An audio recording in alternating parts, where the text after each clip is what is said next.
Red Sox managed by Jimmy Williams. This is the way it goes. Trot Nixon is in a leadoff spot tonight. He's in right field.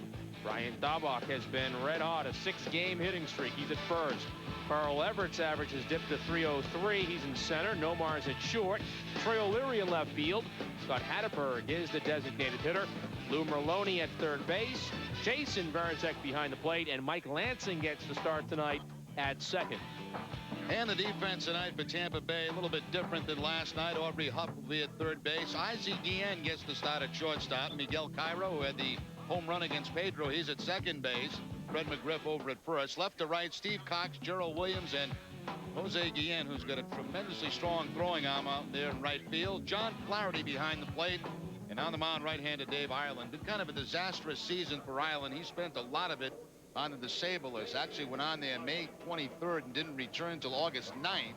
He had a bad left hip, and he's working today on 2 days rest. He pitched in relief against Baltimore on Saturday, 4 1/3 innings, but he told his manager that he was okay to make the start here tonight against the Red Sox. In his career, 1-1 with an ERA of over 6 against Boston lifetime.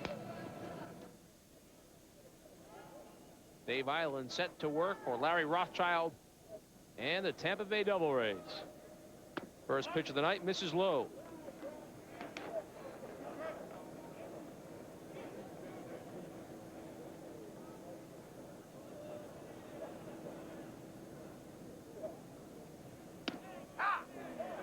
Solid strike. It's 1-1.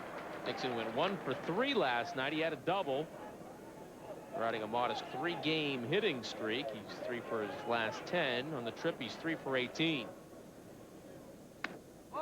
Not going to see anything overpowering tonight from Ireland. He just kind of tries to spot his fastball and rely a lot on his breaking pitches, the curveball, slider, and also the changeup.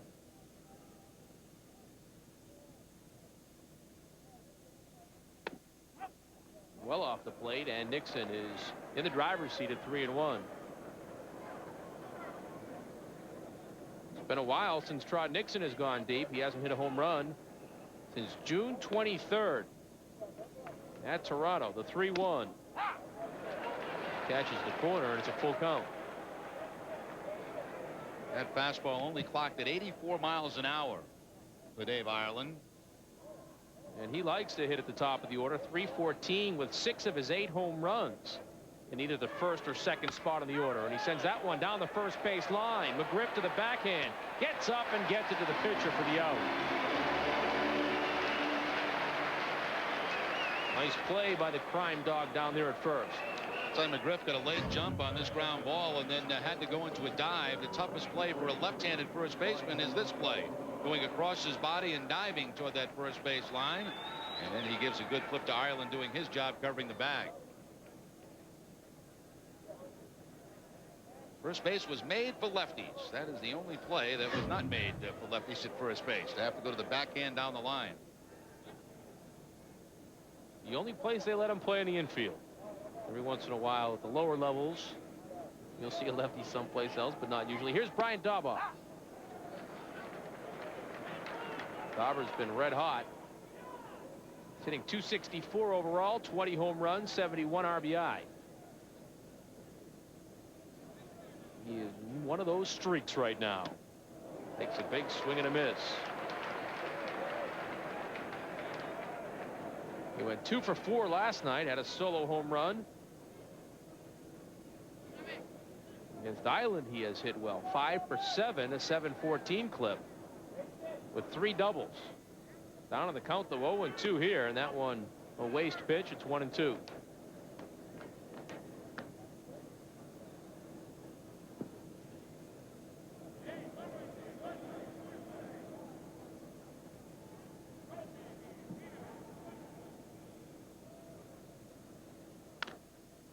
Fights that one off. The count hangs at 1-2. He was hitting well before the Red Sox left for the trip. And on the trip, he has continued to hit well. 9 for 20 with 3 home runs and 3 doubles.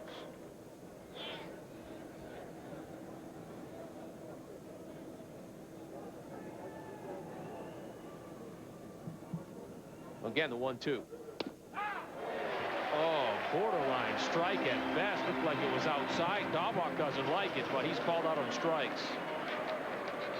Well, Bob Cousy wouldn't have been able to call like that against the Red Sox, but Phil Cousy will. Fastball tailing away from Daubach. How to tell if that was a fastball or a slider, a backdoor slider. Tough to tell from that camera angle, but it's certainly Daubach thinking it was outside. He will not win that battle, though. I promise you that. No, but I think he is correct. That was not good. Here's Carl Everett.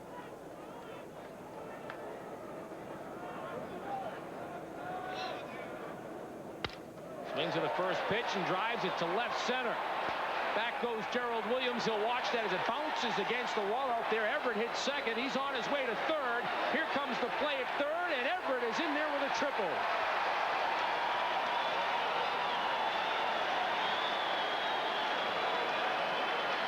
Well, aggressive base running by Carl Everett and aggressive hitting as well as he swings at the first pitch. Everett picks up his 4th triple of the season. That pitch down, Everett a good low ball hitter, and he hits it to the deepest part of Tropicana Field, and it stays in play. It'll short hop the fence and carry him right to Gerald Williams. Everett put in another speed right here as he heads into third base with the head first slide. You have to be absolutely sure with 2 outs if you're going to go to third base, and apparently Everett was very sure that he could make it.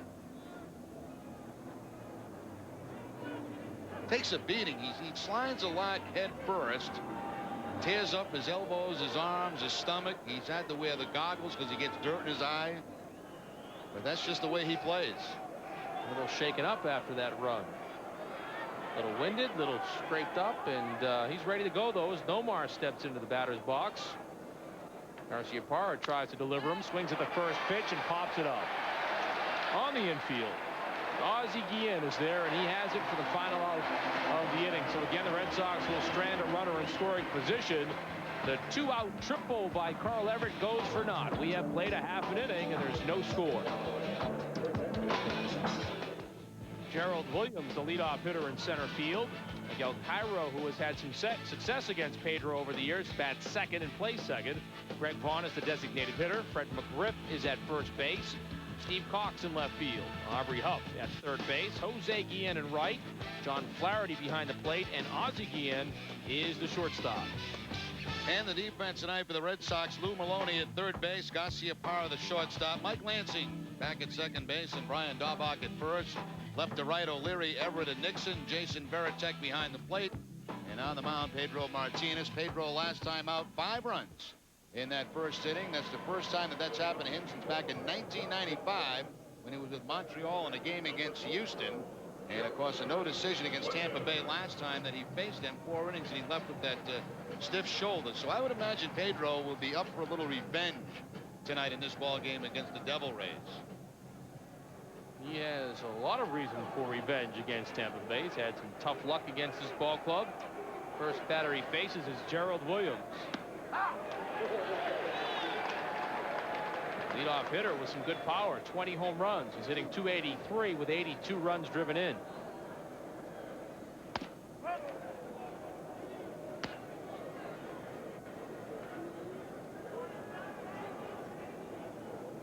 It's Williams, Cairo, and Greg Vaughn against Pedro. Pedro's ahead in the count, 1-2.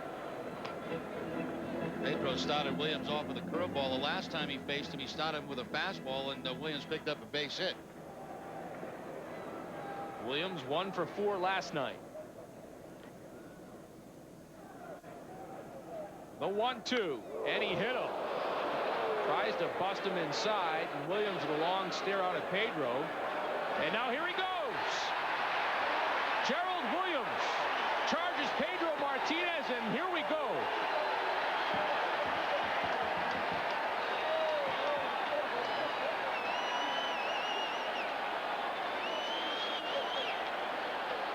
Brian Daubach was just slammed at the mound, behind the mound, and still is that Roberto Hernandez going after Brian Daubach.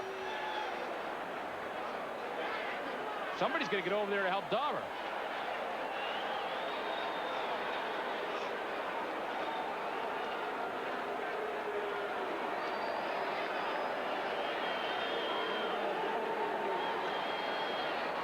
Gerald Williams is still hot, and Brian Daubach looks like he's injured. Jim Rice now trying to contain Williams.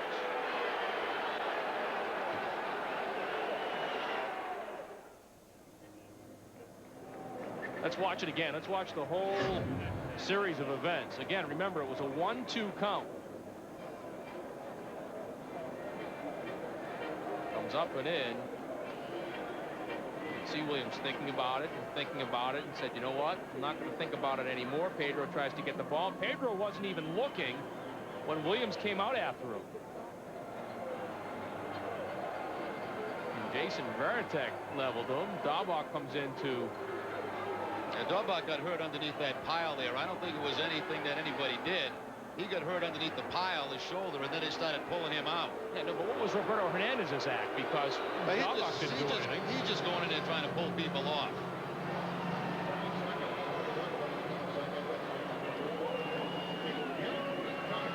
Most of the injuries happen at the bottom of that pile in there, and that's what appears what happened at Daubach. Then they're just trying to pull people away.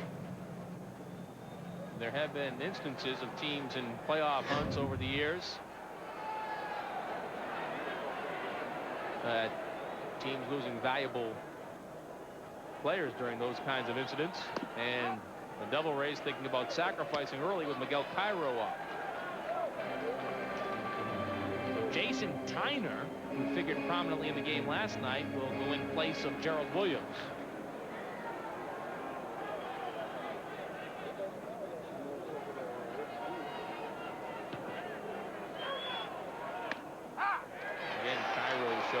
Takes it. It's 1-1.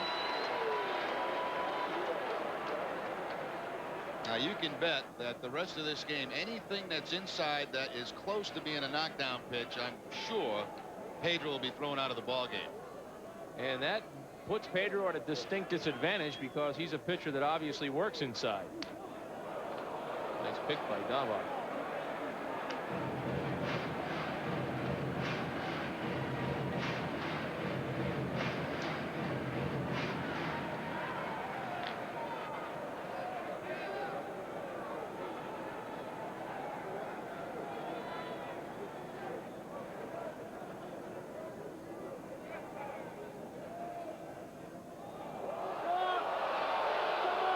Everybody in the ballpark's all charged up now, too. Everybody was excited anyway to watch Pedro pitch, and they're getting a little bit more for their money.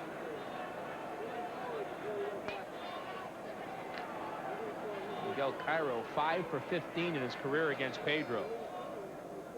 Of course, he hit that 3-run home run at Fenway. Here's the 1-1. There goes the runner. Little hit and run, and they hit it right in the direction of Garciaparra, who makes a nice play across his body to throw out Cairo.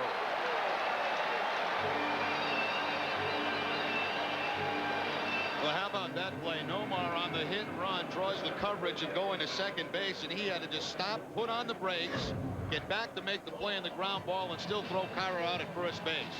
What a terrific play by Garciaparra, and throw a strike from that angle. But by starting the man at first base, they stay away from the deuce and get a man in a scoring position. So that works the same as a sacrifice as Greg Vaughn steps up with Jason Tyner in scoring position.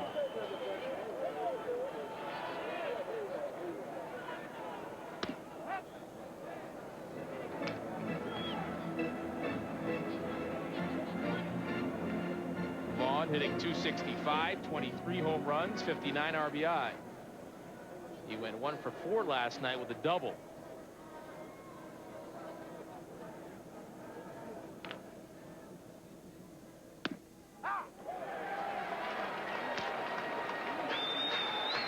Fred McGriff waits on deck. What'll be interesting now is when the Red Sox come to the plate. Who do they hit? If they're going to have a little retaliation against them. But if both clubs have been warned, that means Island would go. But well, that wouldn't be like losing Martinez. No, and I don't think at this point Larry Rothschild would care too much about that. As a matter of fact, there was some question in this game about who would start. Corey Lytle thought he was going to get the start and didn't find out until last night that Dave Island has been moved up on just 2 days rest.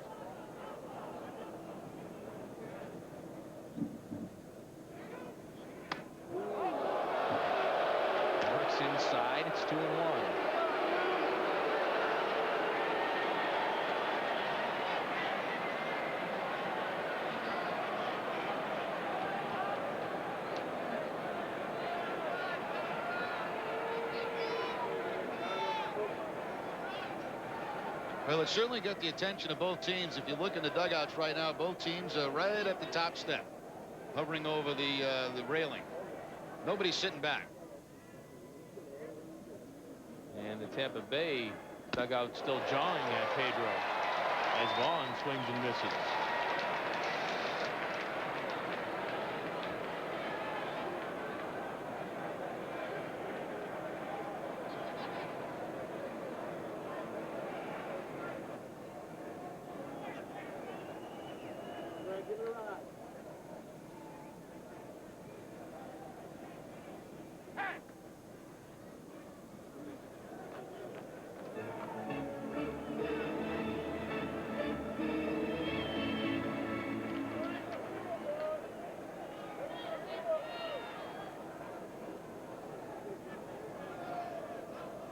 I don't think Rothschild for a moment thought that Gerald Williams should stay in the game. I think it was more about Pedro. No, he wanted Pedro thrown out of the ball game, but you can't in the first inning like this say that he's intentionally throwing at anybody. I mean, he's trying to come up and in. If you do notice, and I'm not trying to defend this, but if you notice Williams, he is out over the plate. He kind of dives into the ball, so it's almost impossible for the umpire to say he's intentionally thrown at him and thrown out of the game.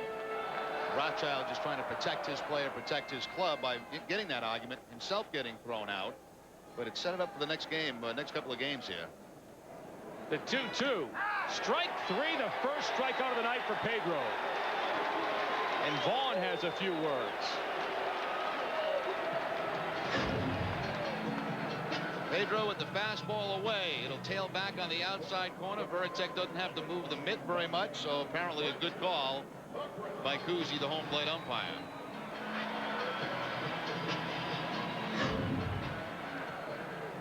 And Vaughn thinking the ball's too high. Didn't seem to be too high. Emotions are running high and hot. Here's Fred McGriff. Swings at the high heat. McGriff with 43 career at-bats against Pedro. And 12 hits. He's hitting .279.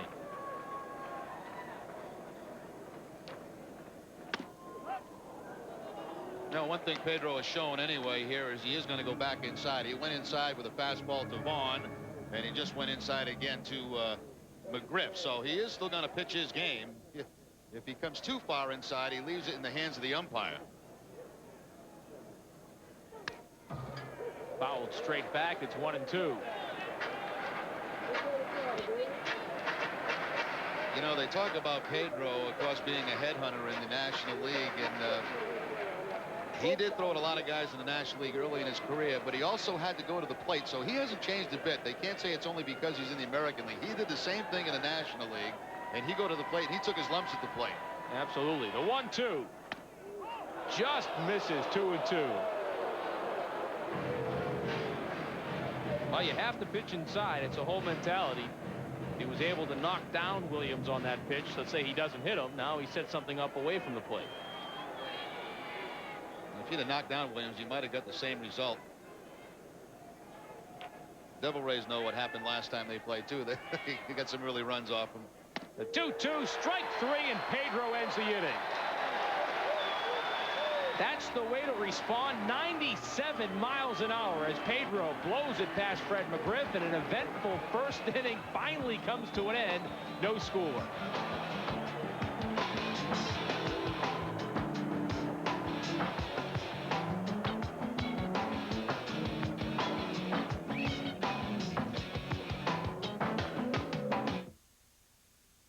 I don't think that I would be where I am today without having a clear career path. ITT Tech gave me my roadmap and the compass. At ITT Tech, I came across instructors that helped me become a better student and professional. Now I can take care of my family. We are educators helping people build a foundation for the rest of their lives. ITT Technical Institute, School of Drafting and Design, education for the future. To find out more, call 1-800-ITT-TECH or visit us on the web. He's a pack rat. He still has all his elementary school books. I guess you could see how two brothers ended up in the on-site storage business. We love it. We're Eagle Leasing. Retail stores, contractors, and even homeowners have relied on Eagle Leasing's fleet of secure, watertight storage containers delivered whenever and wherever they needed it. And placed on site, right where you want it. Talk about convenient. Think inside the box. Get Eagle. Cut. That's a wrap. Okay, guys, we're ready to come down. Guys, ladder. Guys. You're watching Red Sox Classics on NESN. We pick up action later in the game. Pedro Martinez into his second inning of work. 2 strikeouts in the first inning. Struck out Greg Vaughn and Fred McGriff back-to-back to end the threat. He will face Steve Cox, Aubrey Huff, and Jose Guillen. Cox hitting .282, 8 home runs, 28 driven in.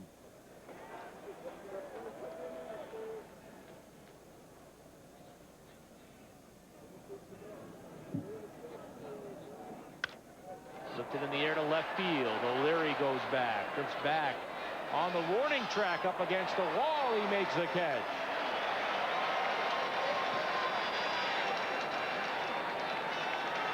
Well, a lot of time when you make good solid contact against Pedro, he provides a lot of the power with the fastball. And Cox will run Troy O'Leary all the way back to the wall for the first out here in the second.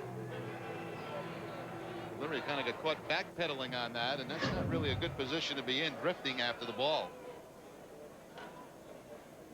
Here's Aubrey Huff. Takes the first pitch just inside, 95 miles an hour. Huff hitting .328, 3 home runs, 9 driven in. Big swing and a miss.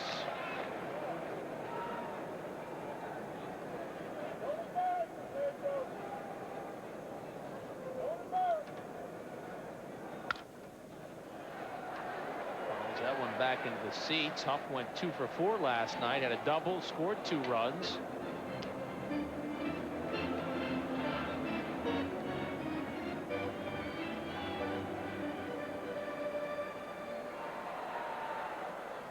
Playing in his 28th game since being promoted from AAA Durham. The 1-2 inside.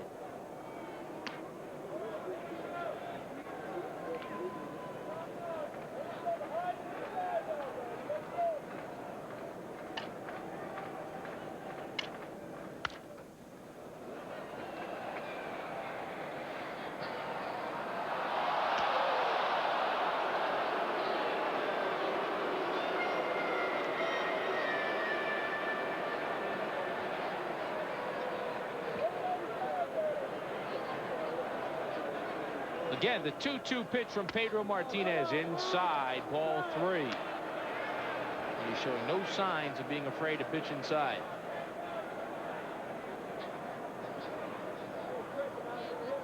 Try to get him on the changeup, and they do.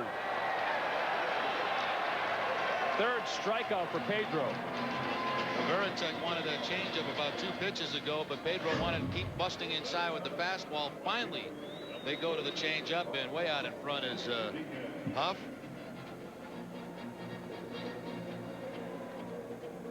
So with 2 outs, the right fielder Jose Guillen will hit.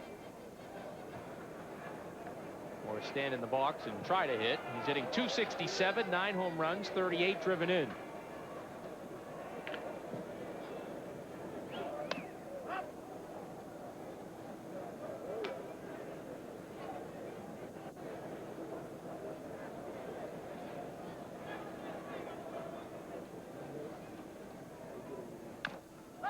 Taps out one in the box.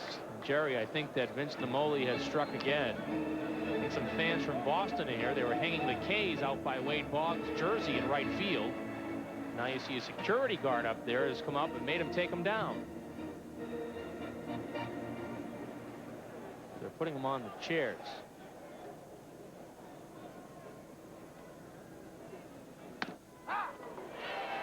Well, it is a little upsetting to the home team when somebody is trying to put up their own strikeouts in their own home ballpark.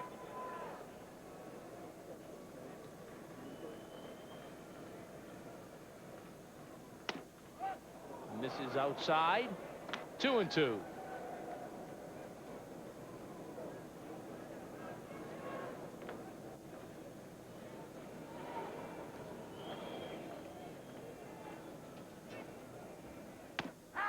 Strike three. Pedro got him. His fourth strikeout of the game.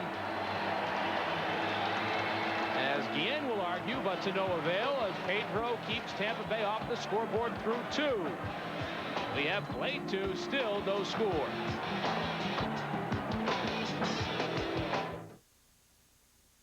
Flames, striping, bodywork.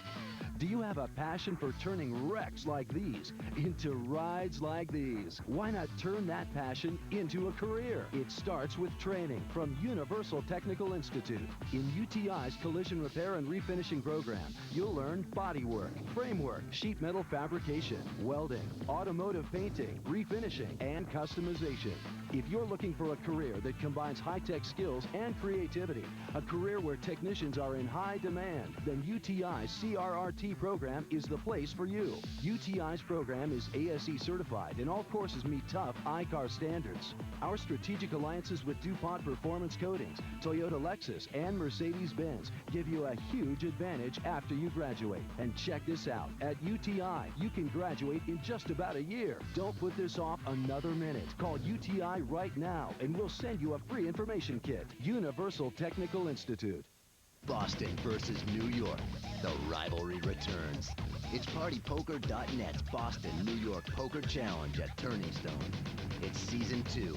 Deal with it. Wow. Boston holds all the cards and the trophy. New York wants in. New players, new attitudes, same rivalry. PartyPoker.net's Boston, New York Poker Challenge 2. Sunday nights, only on NESN. Deal with it. Here it is again.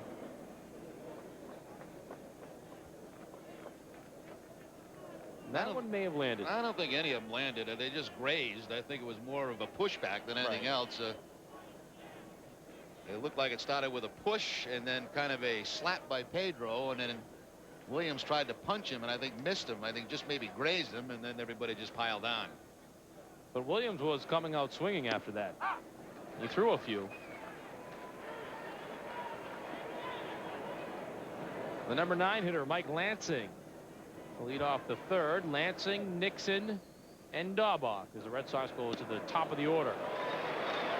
Lansing up in front of that one. 0-2.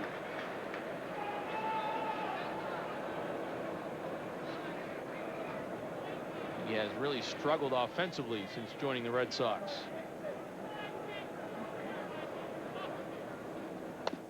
Checked his swing. 1-2. He has just 2 hits in his last 24 at-bats.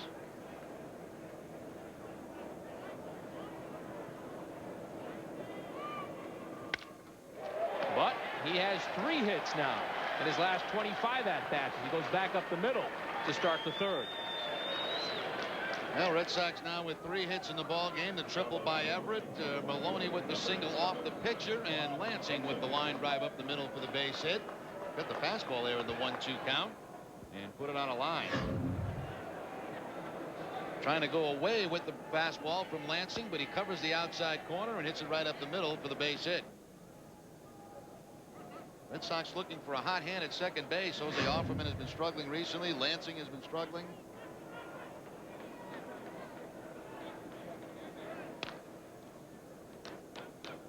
Lansing does not have a steal yet with the Red Sox,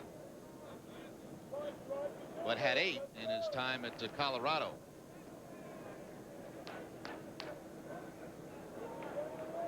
Trot Nixon grounded out to Fred McGriff his first time up. Well, there was some concern when the Red Sox acquired Mike Lansing that he did not hit well away from Coors Field. He had a much better average at home than he did on the road.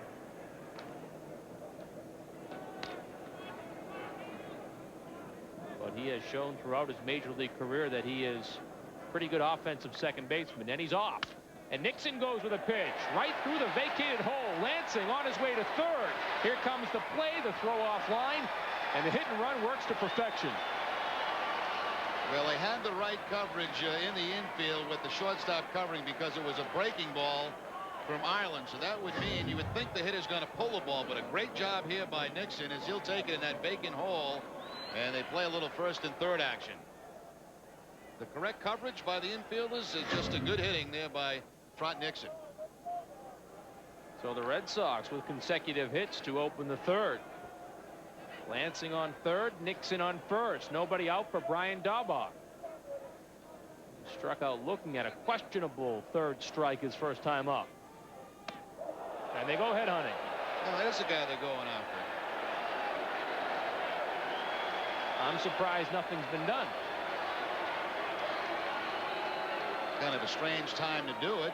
First and third situation with nobody out. But you remember, Daubach is the guy that was pulled out of the pile and the guy that was being lectured to by Hernandez. So apparently Daubach's the guy they want. That's at his head. Now, don't bait it, Pedro. Don't get baited into knocking somebody down or hitting somebody again, because you're going to be out of the ball game.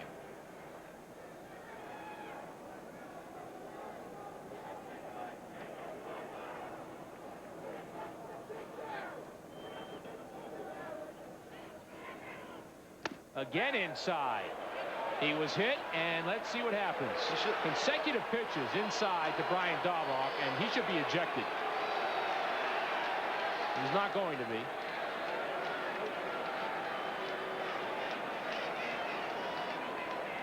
Harmless right there. They've already ejected Gerald Williams from the game, and a harmless hit by pitch is it just got a piece of the uniform, so they're going to let it ride. But that following the pitch up over his head. Now that's the one. Had that hit him, obviously he'd be out of the game. But this is, you know, just got a piece of the side, so we'll let it ride. But do you think he was trying to hit him? Probably so. I don't understand it either in this situation, but obviously the guy Daubach's the guy they targeted. I don't know why they're so irritated about Brian Daubach. All he did was go into the pile to try to help break it up. Yeah, but you don't know what goes on in that pile. That's the problem. We can't see what he did in that pile. He may have done something in there that they didn't like. That's what we don't know. That's true.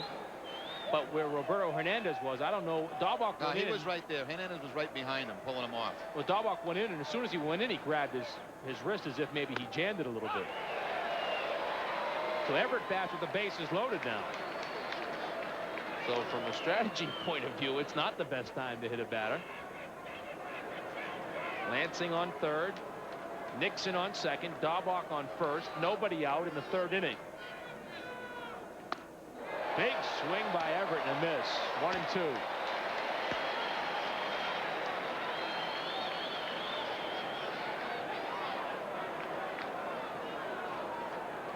This has the potential in the next two games to become very, very ugly. You never know how these things are going to break.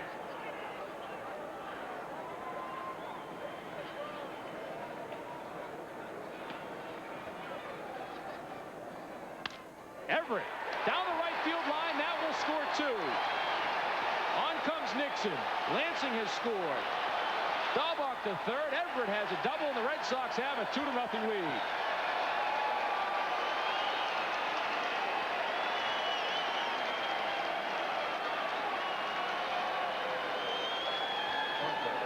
Right now, Carl Everett primed to have a huge night for the Red Sox. He's already got the triple, now the double right down the first base line. Anytime they stay below the belt with Everett, they're making a major mistake. That's twice on low pitches tonight. He's hit the ball hard for the triple, and now the double to drive in a couple of runs. If their intention was to hit Daubach, and I'm still not even convinced of that, it wasn't the smartest time to do it. Here's Garciaparra. There you go. And they hit Garciaparra, and now Dave Island is ejected. Yeah, that's intentional. First base open. That's intentional.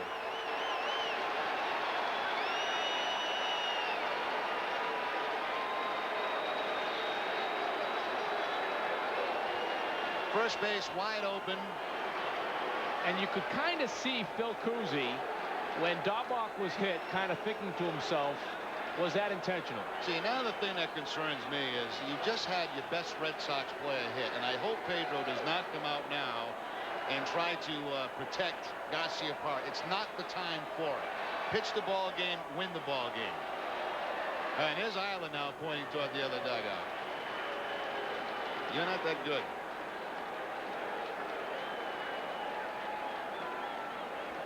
You're absolutely right, Jerry, and somebody has to get to Pedro and make sure he understands and sees the big picture here. Now that's what Jimmy's talking to him right now about. You know, this has happened before with Pedro, protecting his teammates. He can't do it now. You've got to wait, and that's what Jimmy's telling him right now. You've got to wait. Let's end this stuff right now. Let's win a ball game.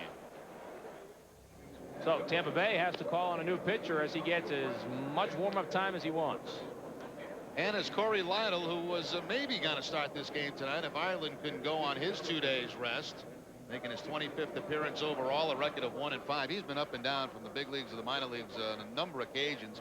Matter of fact, this is his 4th trip to the major league club this year. Spent a lot of it at Durham, and he has just been warned by the home plate umpire. And Jerry, have we warned the opposing broadcasters? Do we need to warn them? No, everybody up here is friendly. We all get along. We just try to do the best we can, providing information in the game for our fans at home. But if they're going to inject anybody, I wish they'd throw me out. Bases loaded for the Red Sox. And Troy O'Leary, a good hitter over his career with the bases packed. He grounded out to second his first time up. Lays off that pitch. This is getting tough to follow, you know. I mean, a lot going on early.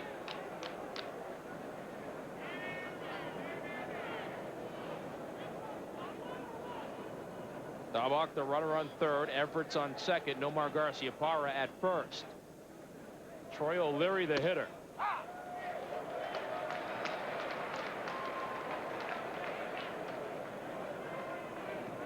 And this time last night, we were in about the 6th inning.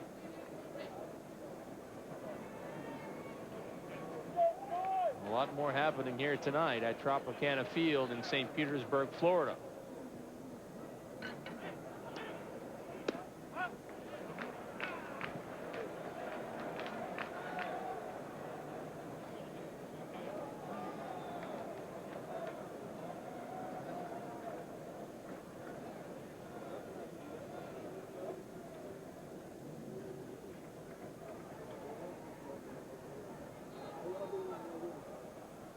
Good count for O'Leary to hit with the bases loaded.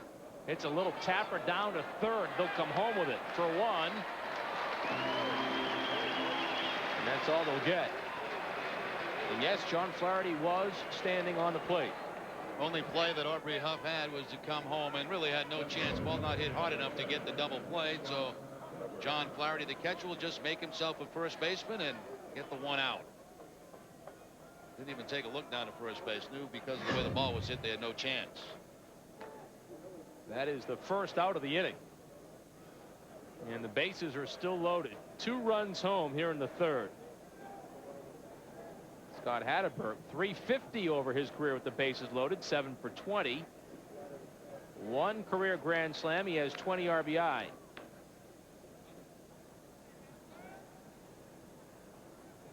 Flew out to right field his first time up.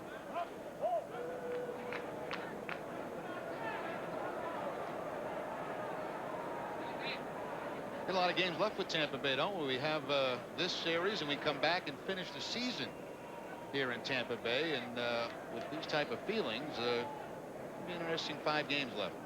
And those games could be very important for the Red Sox that final week of the season. 90-mile-an-hour fastball hits the inside corner. It's 1-1. Remember Hernandez, because he came in with a lot of venom and was pulled the Daubach out of that pile and was almost like lecturing him. So he may be the type of guy who would, if he has an opportunity, try to even things up. And he can bring it. Hatteberg down to McGriff at first, and it bounces foul.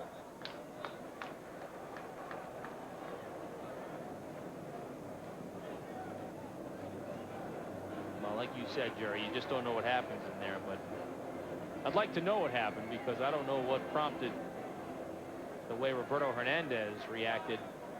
And at one point, it was kind of a scary moment for Brian Daubach. He was surrounded by 3 or 4 Devil Rays, all alone on the base path between first and second. Why don't you do a rookie thing and go down and ask Roberto tomorrow what he was lecturing about? I'll go down after the game. That's a rookie move? It'd be the last time. The 1-2.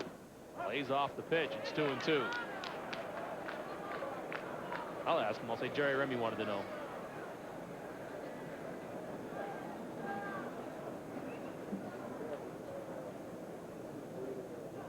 So yeah, Jerry Remy was wondering. Why'd you have to Actually, I act could like care that? less. I really don't care. Atterberg, the 2-2 pitch, looks at strike 3. Now, Guzzi, the home plate umpire, I think has done a heck of a job in this game trying to control it first of all, and the other thing he's done is he's been very generous on the corners for both sides. You're going to see a lot of hitters looking back tonight, but the reason is he's got a fairly wide strike zone, but he's been consistent with it. And I don't know if Lou Merlone may have been shaken up in that whole exchange, but Manny Alexander will hit for Merlone. I'll try to get word on that.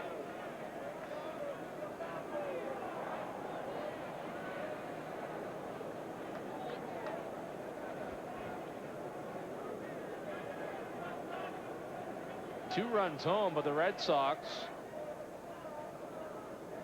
are in position to maybe let this big inning get away from them.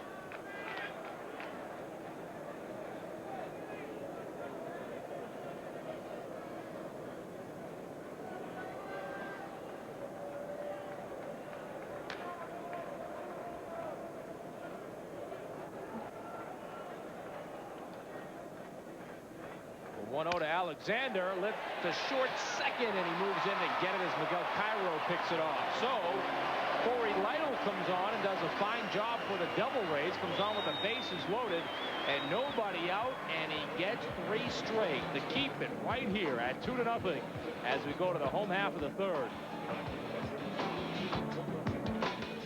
Orlando Gomez now in charge of the Tampa Bay troops, the bullpen coach, replacing Bill Russell, who was the bench coach, who was replacing Larry Rothschild. Yeah, once Ireland got thrown out of the game, immediately they have to eject the manager too, and at that particular time Russell was the manager, so he's toast. Let's see if Pedro keeps his wits about him. What have they had now? They've had Williams, Russell, Rothschild, and Ireland. They've 4-0. We lead at 4-0. They've had 4 toss. We haven't had anybody yet. Not a bad deal.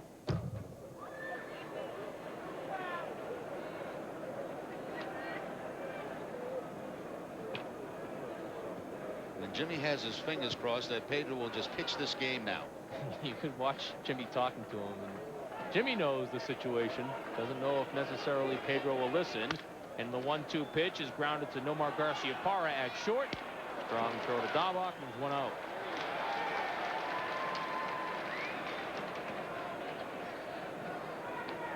So John Flaherty is retired here in the third, and that brings up the number 9 hitter, Ozzie Guillen.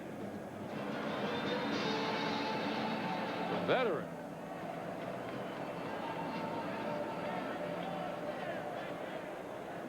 He has been around.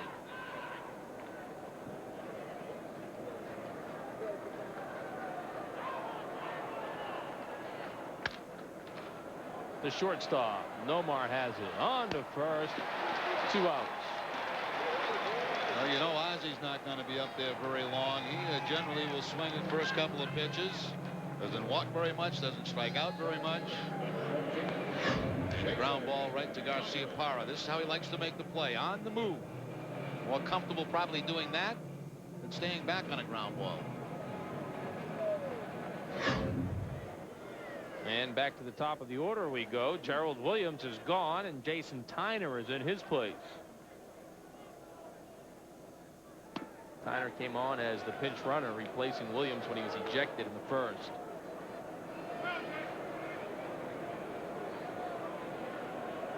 Had a good night last night, going 2 for 4 with a double.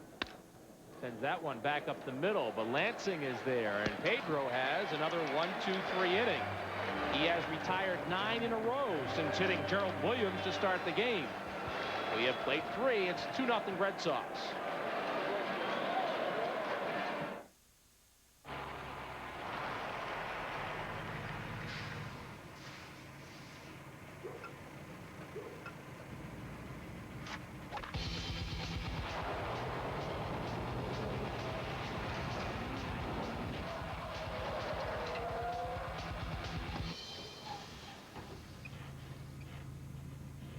Hey, Rod, if you're interested, there's a future for you in the beverage distribution industry. They came. They stood toe-to-toe. They fought their hearts out. I was a better man all night long. Most people didn't see it that way. Mosley dominated the early rounds. Vargas ruled the later rounds. Had it not been stopped, who knows what would have happened. I beat him the first time, and I'm going to beat him again. This time, I'm going to knock you out. Mosley Vargas, the rematch, Saturday, July 15th, live on Events in Demand pay-per-view. Order Mosley versus Vargas 2, live July 15th on Comcast.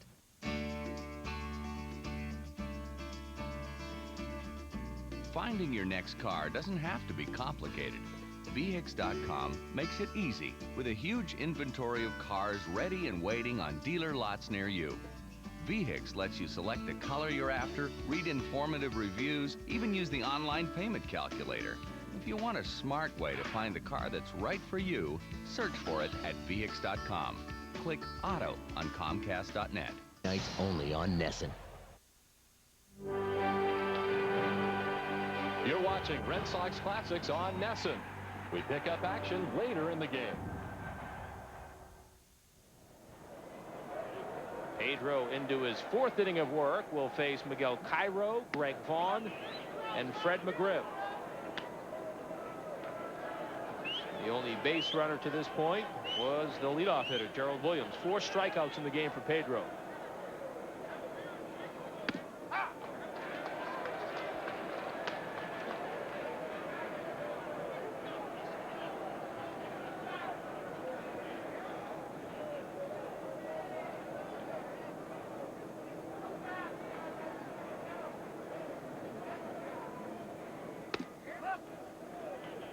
That home run that Cairo hit off Martinez at Fenway was on a changeup that stayed upstairs, up and in, and Cairo, his only home run of the season, coming at Fenway Park.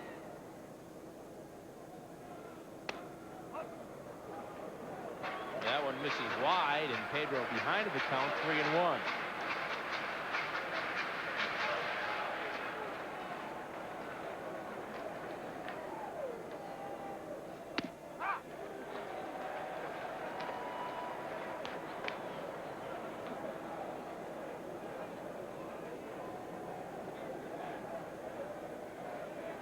Full count, the 3-2 pitch. Into center field, Everett is there. And Pedro retires, the leadoff hitter again. 10 in a row set down by Pedro Martinez. Some nasty feelings in the crowd here. There's a big Red Sox sign put up. But watch Raymond come by. Now watch this move by Raymond.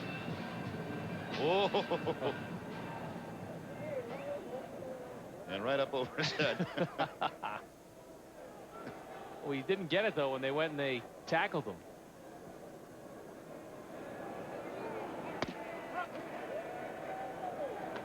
Pedro has been the bomb tonight so far.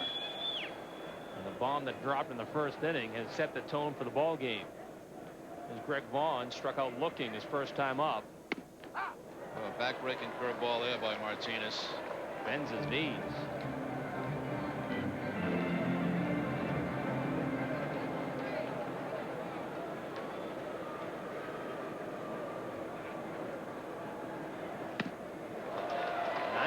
Miles an hour.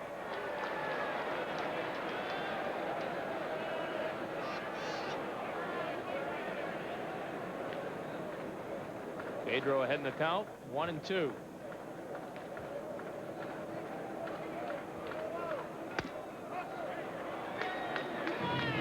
Tries to blow it by him, get him to chase. He doesn't. It's 2-2.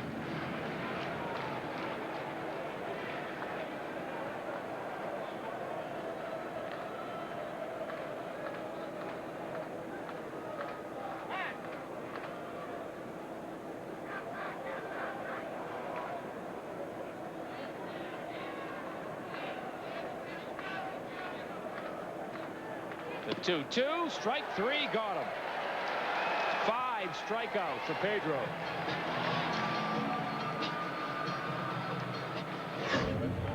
Well, if you thought that maybe Pedro would be rattled after what happened in the first inning, I think it has gone in the other direction. He has not been rattled at all. Matter of fact, I think it's elevated his game just a notch here tonight. This is the best fastball that we've seen Pedro have in quite a few starts. I mean, he's consistently 95, 94, 96, right in that area. There's a nasty changeup to McGriff. And the K's are going up out in right field, just not on the wall. They're putting them on the chairs instead. McGriff was a strikeout victim back in the first.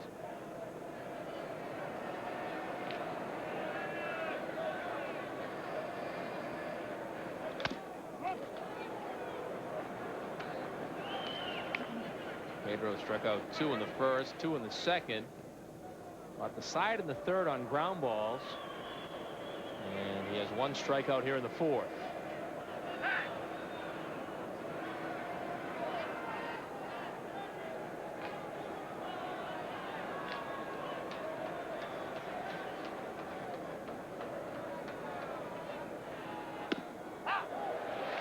Tough breaking ball. 1-2.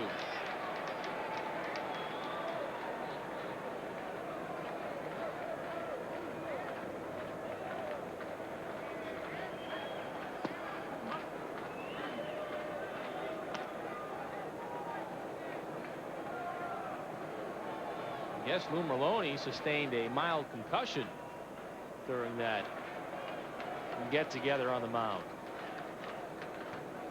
That's why he left the game. The 2-2 to McGriff. Strike 3. Pedro with his 6th strikeout of the game. And he has not allowed a base runner since hitting Gerald Williams to start the first. We have played 4, and the Red Sox still lead it 2-0.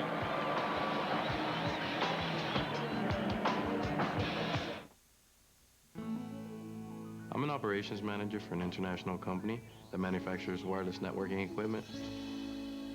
My job requires a lot of traveling, and the company is based in Taiwan. My education at ITT Tech has also been an amazing journey. I've reached beyond what I expected, but I still have a long way to go. We are educators helping people build a foundation for the rest of their lives. ITT Technical Institute, education for the future. To find out more, call 1-800-ITT-TECH. I've been a psycho ex-girlfriend for years, but I never really knew how psycho I was until my friends started asking for advice. Kathy? Run! That's when I decided to take my company online with web.com. Their low rates and unsurpassed customer service make doing business online a breeze. Well, I gotta go. Duty calls. Hello, Steven. Web.com, the easiest way to get your business on the web. Maybe a little too easy. Can't get enough of your favorite team? Go hang out in their clubhouse. Log on to ESPN.com. Type in keyword clubhouse, then select a college or pro team. Get the latest scores, news, stats, and schedules. Plus find audio clips, video highlights, and much more. Join your team in the clubhouse now. Brought to you by your New England Toyota dealer. Toyota trucks, loaded with quality, dependability, and value. Ask someone you know who drives one. Toyota, moving forward.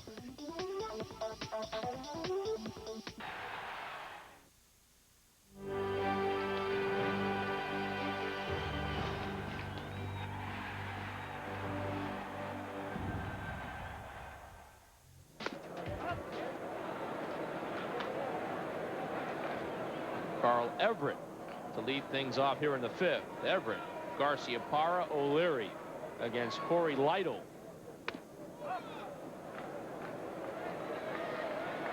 Starting pitcher Dave Island was ejected after hitting Nomar after both teams were warned.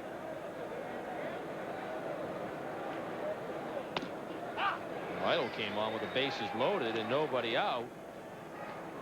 And he got O'Leary to hit into a fielder's choice. Struck out Scott Hatteberg looking, and Manny Alexander to line a soft one to second. You kind of wish, the way things were going at that particular time for Island, that he was not thrown out of the game. And it has been confirmed that Lou Merlone does have a mild concussion and taken out of the ball game. That's why Alexander now is at third base. Everett's had a big game so far, the double and the triple. Halfway to the cycle. And you'd have to think that that concussion happened somewhere in that pileup around the pitcher's mound back in the first inning. The 3-2. Lifted in the air to deep right center. Back to the wall, and that one is gone. A home run for Carl Everett. And he is now just a single away from the cycle. The Red Sox have a 3-0 lead. What a night for Everett so far.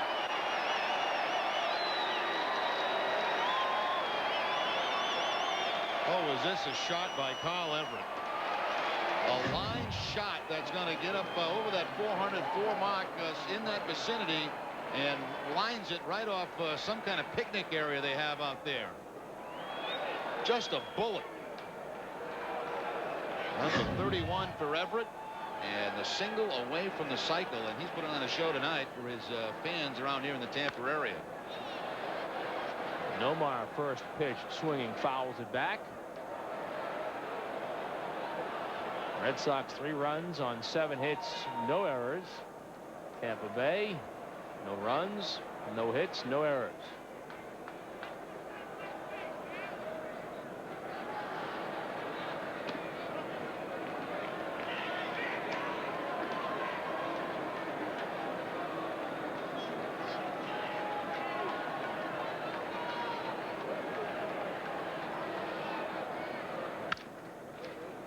Hard ground ball to second, right at Cairo. There's 1 out.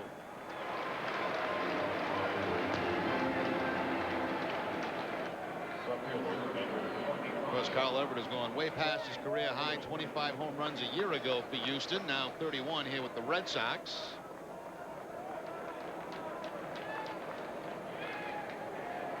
And he's basically hit over 300 all season. And now Everett also with 98 RBI, so just a couple away. I'm sorry, not 98, 95 RBI now, just 5 away from that 100 mark. And he has the average back up to 308 with his 3-for-3 performance so far tonight. O'Leary looks at a strike. O'Leary came up with the bases loaded and nobody out in the third. Hit a slow roller to third, and they got the out at the plate.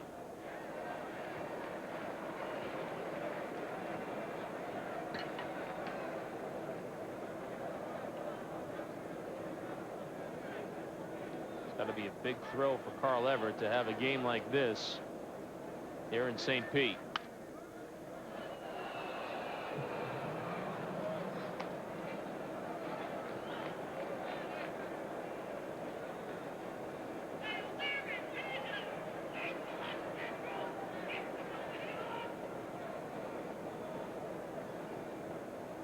The 1-2 just reaches for it and taps it into center for a hit.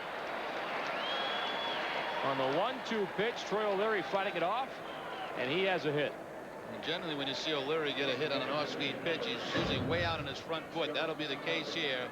The changeup away, one-handed swing by O'Leary to pick up a hit. Plus, O'Leary, a dead fastball hitter. That time the changeup was up in the zone a little and just something he didn't get the bat on. UBE, ugly but effective. He'll take it. Anytime you get a hit, a hit's a hit. Here's Scott Hatteberg, struck out looking with the bases loaded in the third.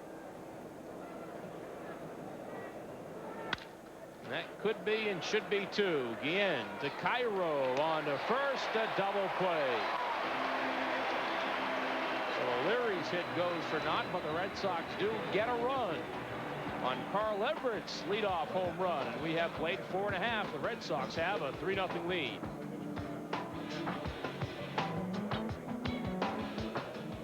Back at Tropicana Field, the Red Sox with a 3-0 lead behind Pedro Martinez, who is still on the hill. This was the first batter of the night Pedro faces, and on a 1-2 pitch, he hits Gerald Williams. And then Williams says, "You hit me, I'm going to hit you." And he charged the mound. Gerald Williams was ejected along with his manager. And since that time, Tampa Bay starting pitcher Dave Island retaliated by hitting Nomar Garciaparra, so he was ejected. And bench coach Bill Russell was also ejected.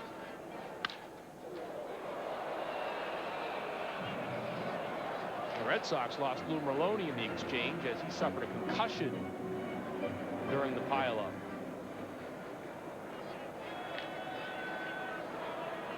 Steve Cox, Aubrey Huff, Jose Guillen against Pedro here in the fifth.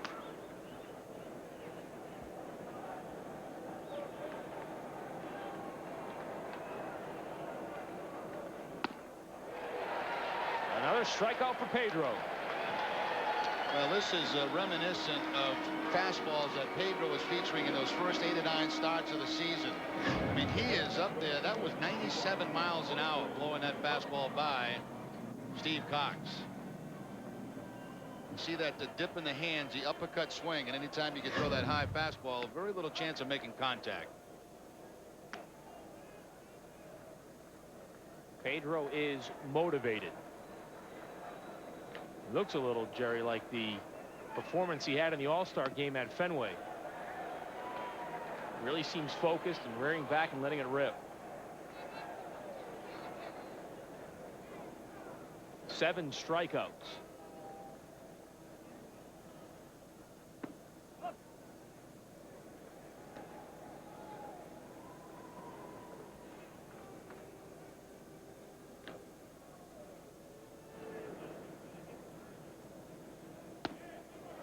Tough out in front.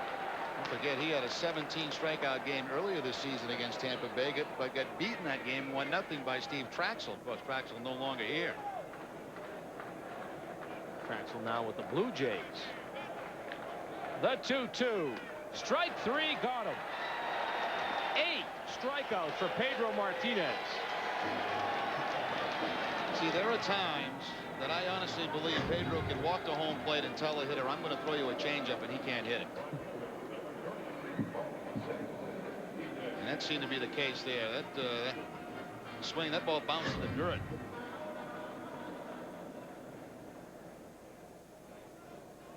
And that brings up Jose Guillen, who struck out looking to end the second. You know what's popular down here?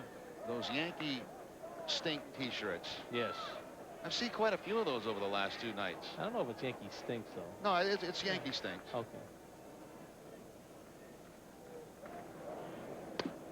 Of course, the Yankees have some history here in Tampa, or in the Tampa Bay area.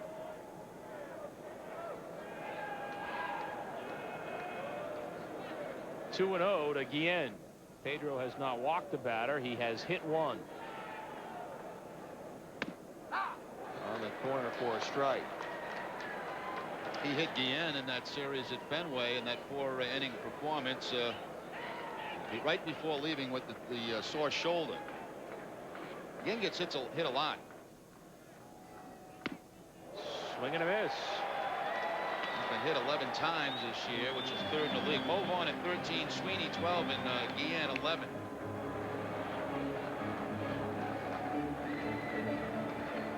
Struck out the side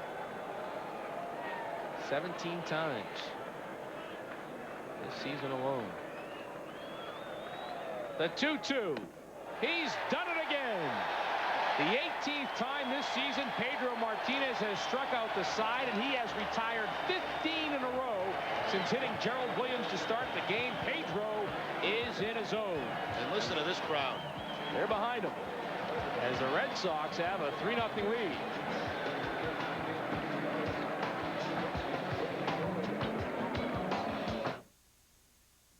eHarmony looked into who I really was. I didn't do anything on eHarmony that isn't a part of my personality. You don't have to pretend to be anybody you're not. Yeah, exactly. He loves the good and the bad. No one's perfect.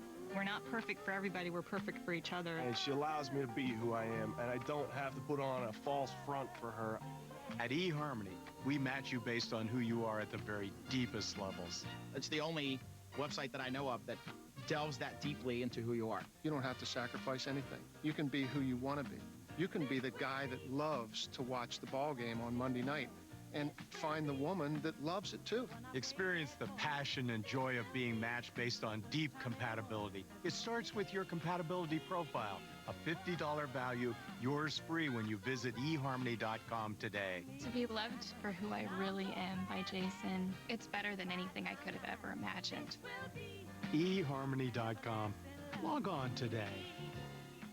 Granite City Electric and Glen Electric present Field of Dreams 3, where you could win nightlights for your town's ball field. Enter to win at GraniteCityElectric.com. Granite City Electric. We do it right now.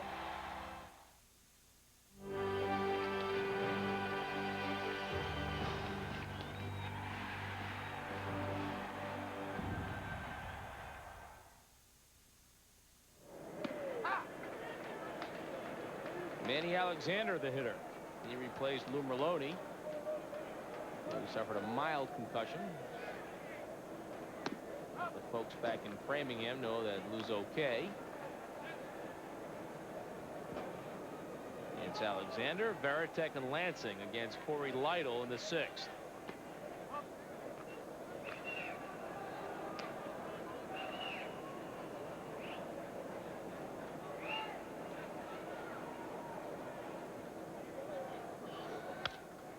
Down the line and just foul. 2-2.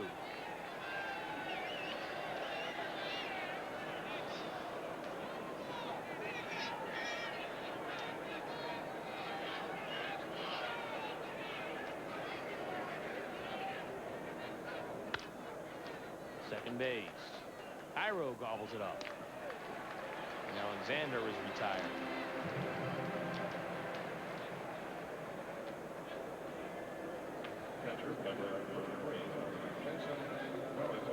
Jason Veritek walked in the 4th, rounded out to short in the 2nd.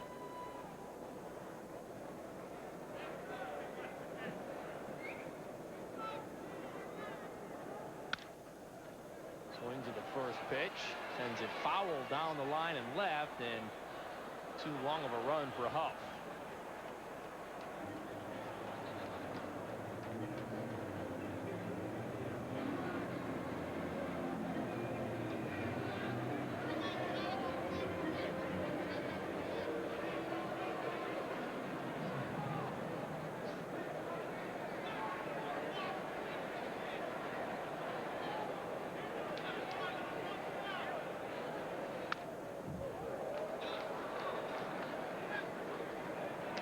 Two.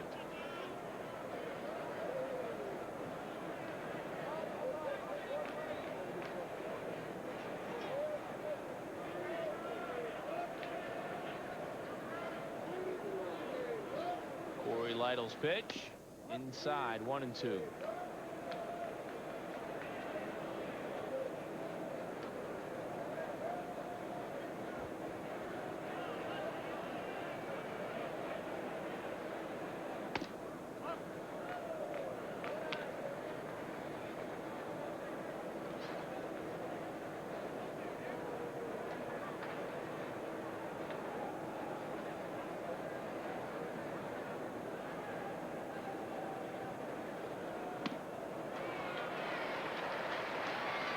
Strike 3 may have been foul tip, hung on by John Flaherty, and Veritek is retired. Well, Lytle's done a pretty nice job since coming in this game, just giving up that home run to Carl Everett, but other than that, pretty effective, and especially with that off-speed pitch.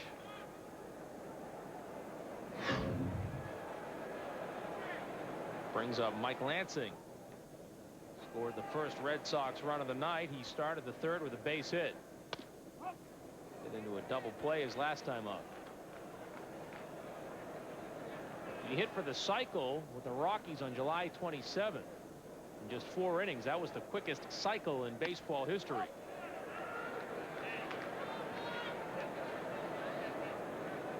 Carl Everett tonight just a base hit away. He had a double in the 1st, check that, a triple in the 1st, a double in the 3rd, and a home run his last time up. Lansing into short center. Will do it for the Red Sox in the 6th. 3 up and 3 down. We have played 5.5 for the Red Sox, still up 3-0. Back at the Trop, the Red Sox with a 3-0 lead. Just look at the line score and you can see what's going on here in Florida. Pedro struck out the side in the 5th. He will face John Flaherty, Ozzie Guillen, and then back to the top of the order, Jason Tyner.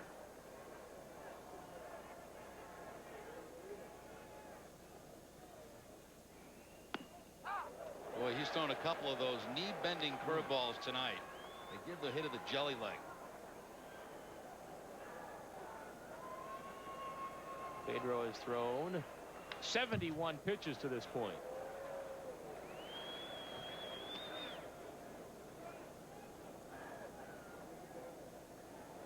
And you can kind of feel this crowd and get behind Pedro as this game has moved along. The 0-2. Swing and a miss. Another strikeout. 10 in the game for Pedro. And 6 in a row for Martinez. He got Vaughn and McGriff to end the 4th, Cox, Huff, and Guillen in the 5th, and now Flaherty on that curveball again.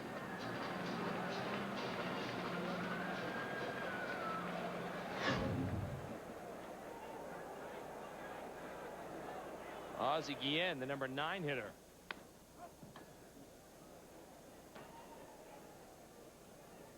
Rounded to short in the 3rd.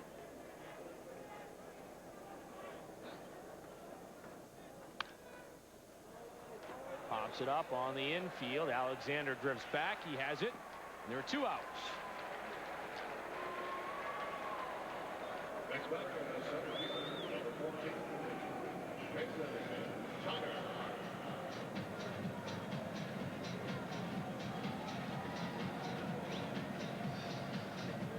13th time this season that Pedro has hit double digits in strikeouts.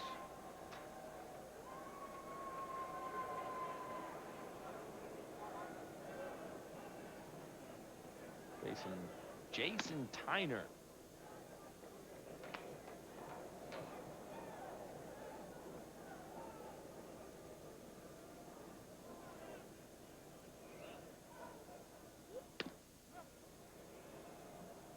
This is wide. It's 2-0.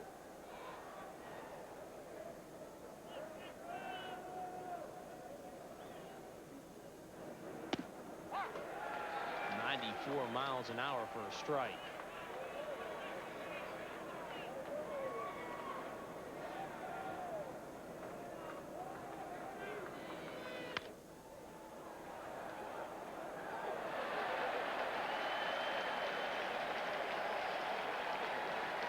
Red Sox fan. Is that a Red Sox? Yes. Red Sox hat, Red Sox shirt, and got a souvenir in a game that Pedro's pitching.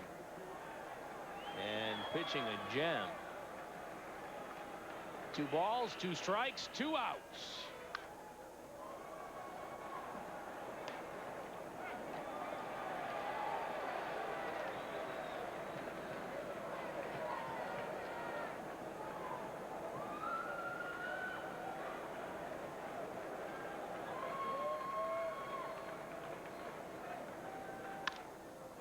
Flipped into short left field. On comes O'Leary. He's right there, and Pedro with another 1-2-3 inning. 18 in a row retired by Pedro Martinez. We have played 6, and the Red Sox lead it 3-0.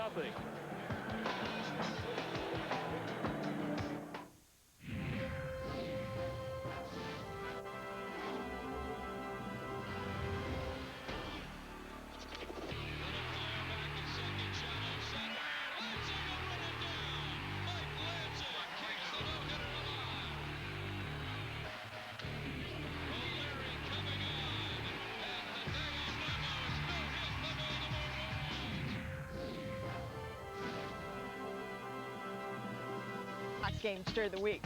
After an exciting week in the nation, unwind with Rewind.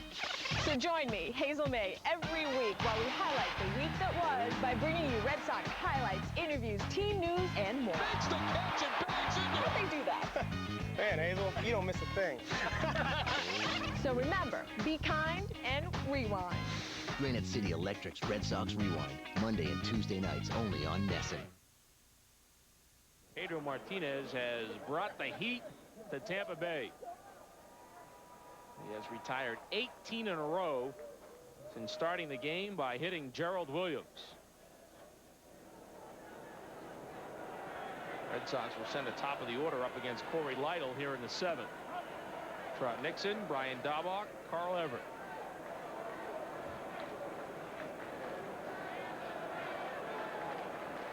Nixon, a fine game so far, 2 for 3.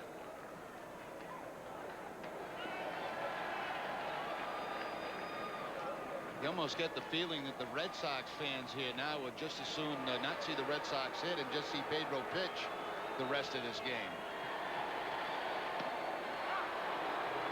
And I think some of the Tampa Bay Devil Rays fans have been converted.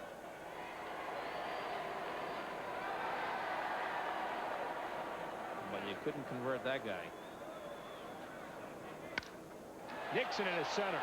Tyner goes back to the track, and that ball is over his head. Trot Nixon hits second. He's on his way to third, and he will have a stand-up triple.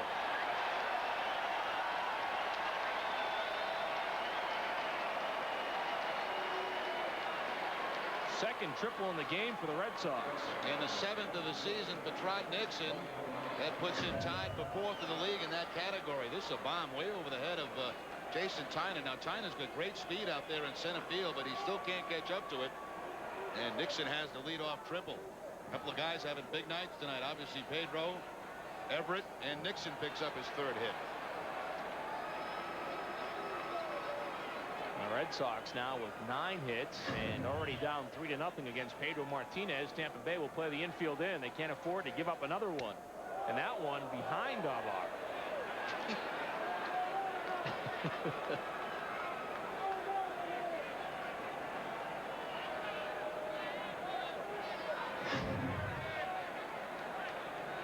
Now, Jimmy Williams is going to come out and question this because they've thrown at Daubach before in this ball game. They threw at his head earlier. And Jimmy is just wondering why this guy is still in the game, because maybe he feels like he was thrown at him again. You don't generally see major league pitchers throw behind hitters. And Tim McClellan, I think Tim McClellan has just thrown him out. Yep, he's thrown him out. Now that means this manager's going to go. Fiore, a long-time minor leaguer, called up just over the weekend when Tanyan Sturtz went on a disabled list, arrived about 15 minutes prior to the game and made his major league debut against Baltimore. Originally in the Phillies organization, signed with the Devil Rays this past offseason. He comes inside on Daubach. He inherits a 1-0 count. It's 2-0. Trot Nixon, the base runner. He's at third base. Corey Lytle was ejected, did not hit Daubach, just threw behind him.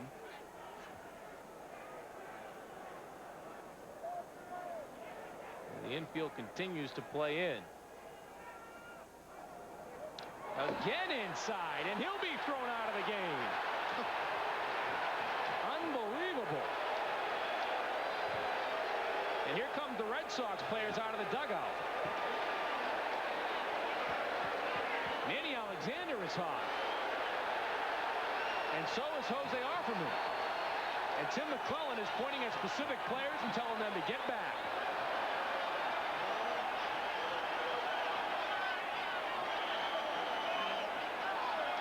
Trot Nixon gets in front of him.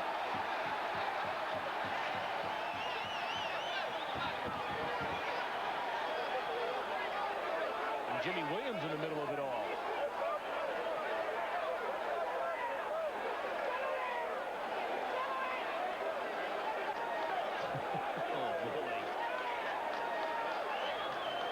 I'll tell you, one of the hottest guys down there has been Darren Lewis.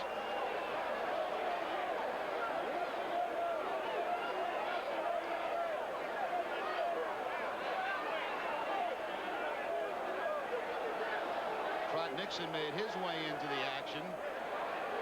Oh, and here comes Gerald Williams out of the dugout. Gerald Williams just came out of the dugout for Tampa Bay. Well, he better get back in there. He's going to be suspended for a long, long time. Well, he came out pointing his finger, and somebody just told him, and so he went back down the runway. Jim Rice has a hold of Jose Guillen. Yeah, he was very active out there. So was Trot Nixon, and so was Darren Lewis. A chance to see a cycle right now as Everett steps in against Doug Creek, the left-hander. Carl Everett has never hit for the cycle in his big league career. All he needs is a base hit.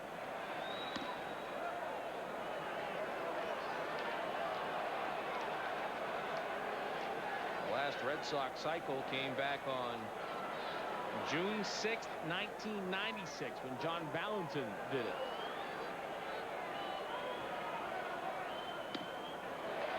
Swing and a miss.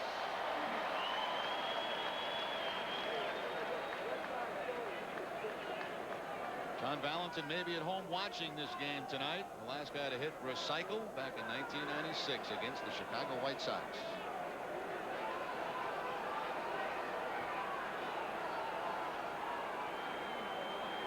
Here comes the 1-1.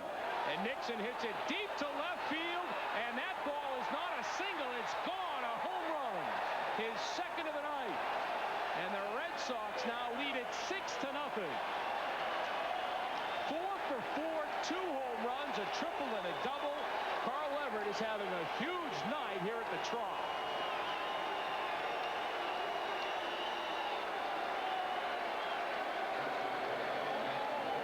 Well, Everett switches around to the right side. Not in the mood right now for the single. He'll hit the home run. His 4th home run from the right side of the plate. His 2nd home run tonight and 32nd on the year. Line drive home run. He is absolutely crushed the ball tonight. And Nomar swings at the first pitch and fouls it away.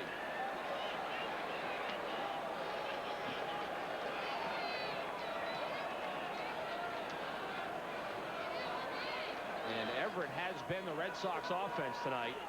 He has driven in all 6 Red Sox runs. That ball fouled down the line.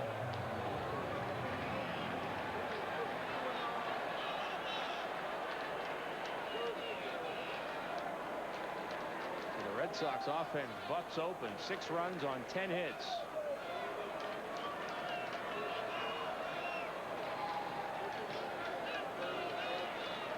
All zeros for Tampa Bay.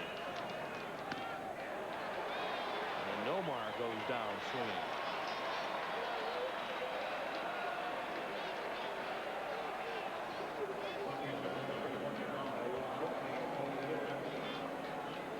Doug Freak is the 4th pitcher of the night for Tampa Bay. Dave Island, Corey Lytle, Tony Fiore, all ejected.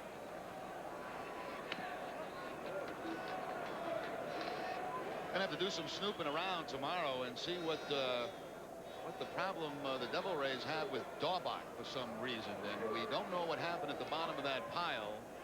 It looked like he got hurt immediately when he went down there, and they pulled him out. And then, of course, we have that famous shot of Hernandez lecturing Daubach, and since that time, they've thrown him every time up.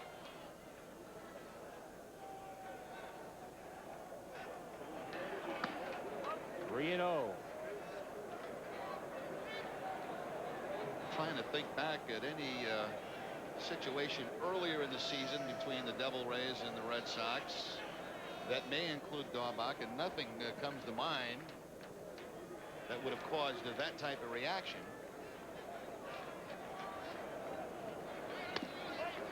Taking all the way, and O'Leary draws the walk.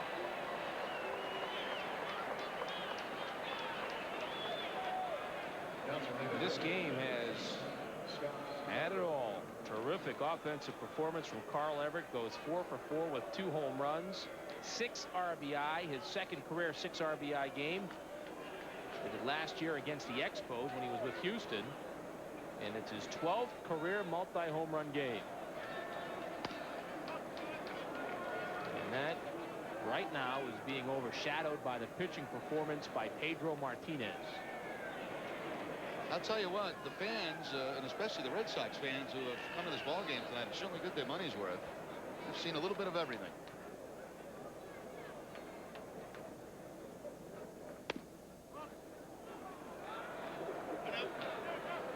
I wonder, Jerry, if there will be some suspensions handed out. Oh, yeah, I'm sure there will.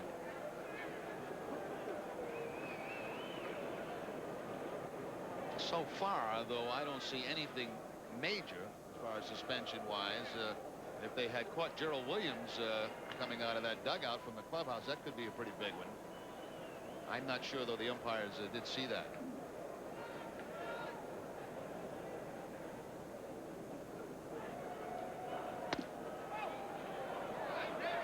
And we do not believe it was caught on videotape either, so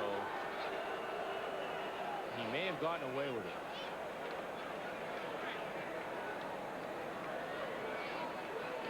Reno. Scott Hatterberg.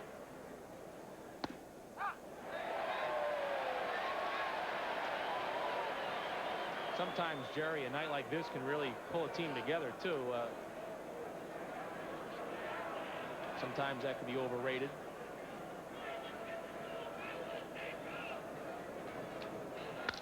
Hatterberg lifts it in the air to center. Back goes Jason Tyner. Back to the wall. And at the wall, he makes the catch. O'Leary retreats to first base as Scott Hatterberg sends it all the way to the 404 mark.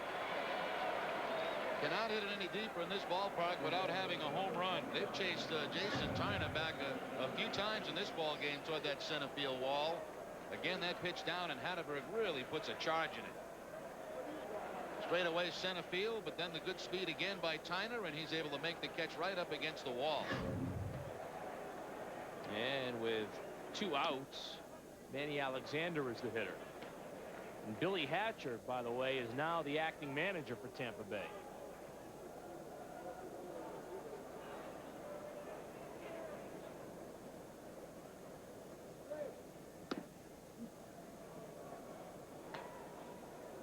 I wonder what the record is for the most managers in a single game.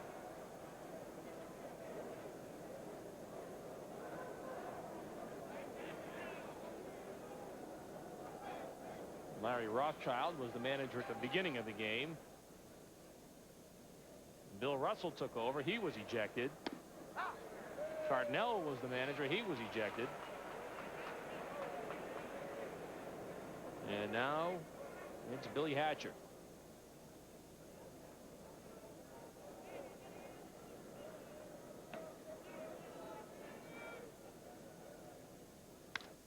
And Alexander puts a charge into it. Deep to left field. Steve Cox on the warning track has it. So that will retire the side, but the Red Sox pick up 3 more runs on Carl Everett's second home run of the ball game. And after 6 1/2, the Red Sox lead it 6-0.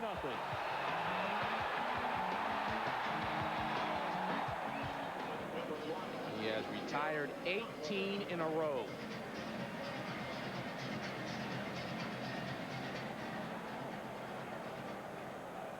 He will face Miguel Cairo, Greg Vaughn, and Fred McGriff.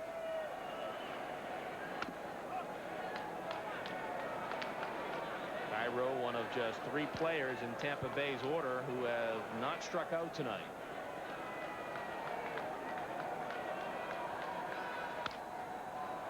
Pops it up, foul. Bronya gives it a chase, but it's back into the seats.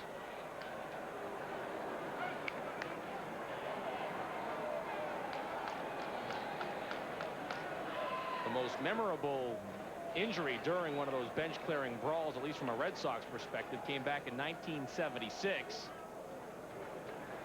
when Bill Lee was tackled by Craig Nettles.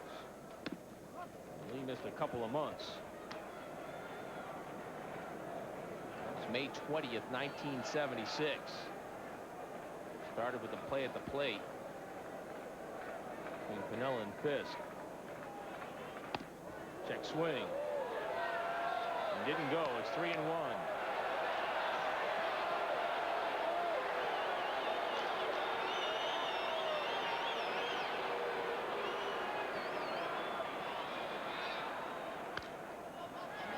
Popped him up. Jason Varitek right there, and he has it. So on the 3-1 pitch, Miguel Cairo chases. There's 1 out in the 7th. Varitek had the battle, all that stuff on the on-deck circle, the bat, the donut, the pine tar.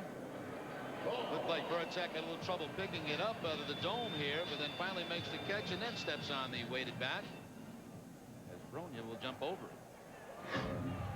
Cairo swung at ball 4. Greg Vaughn had 2 plate appearances, and he has struck out twice.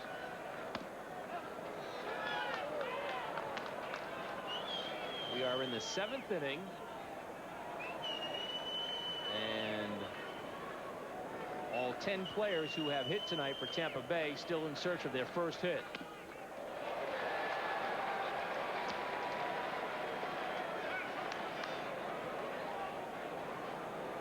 Fred McGriff is on deck.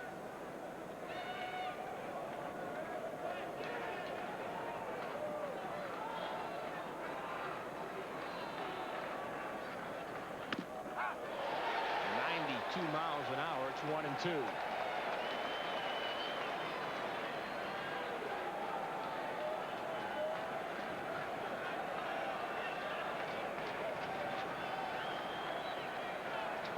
Pedro looking for strikeout number 11. Not on that pitch. 2-2. He's got Vaughn to bend his knees a couple of times under the curveball. Let's see if he goes to it here on the 2-2 count.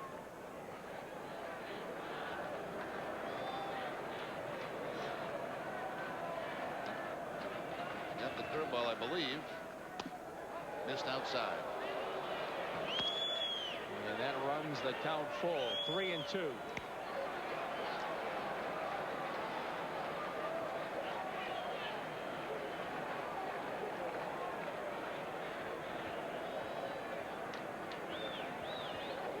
Coming back with a fastball. The 3-2. Strike 3. Got him looking. 11 strikeouts for Pedro Martinez. Well, it's common fact that when you are pitching this type of game, this late in the game, that strike zone gets a little bit bigger. Now Vaughn has been thrown out of the ball game.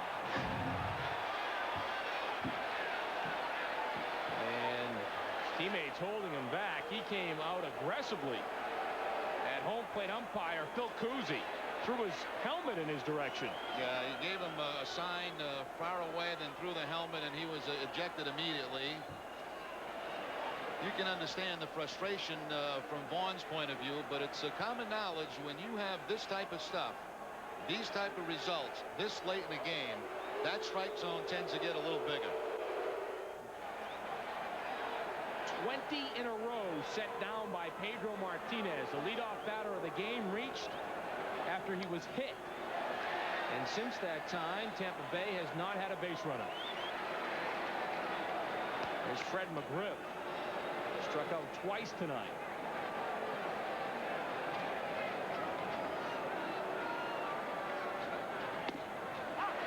Beautiful pitch in the corner.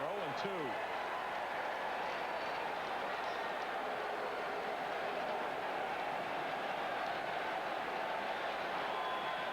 And the fans here at the Trop getting behind Pedro again.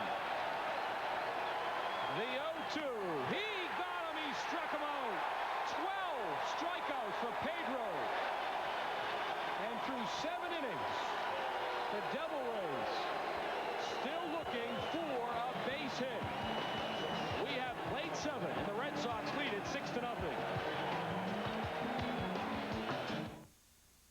I wanted someone who understood me. Someone that I could just have fun with. Someone that I was able to have a serious conversation with. And someone who accepted me for who I truly was. But at the same time, still be able to act like an 8-year-old when I wanted to. And should I talk about Shannon herself or what I wanted in any woman? No, about the other women. I don't know what else there is.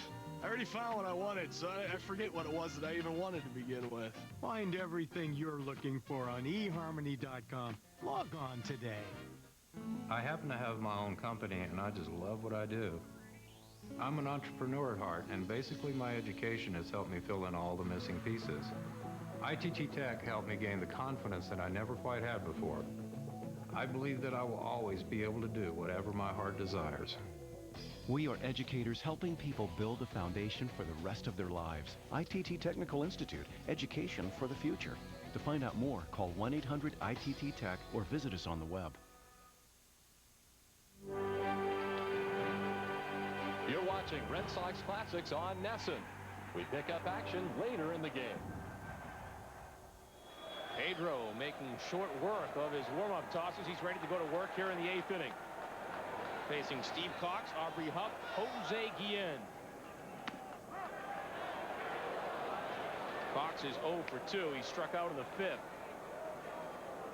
Flew out to left field in the 2nd.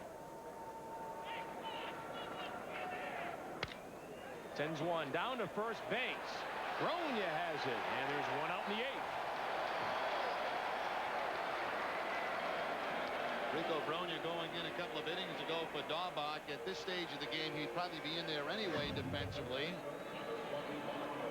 Tough to tell. I thought he caught this ball in the air, sinking line drive, but instead I guess it was trapped as he just took it at first base himself.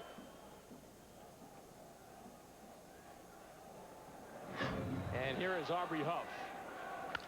Huff into center, but right to Carl Everett. He'll catch this, and there will be 2 outs in the 8th.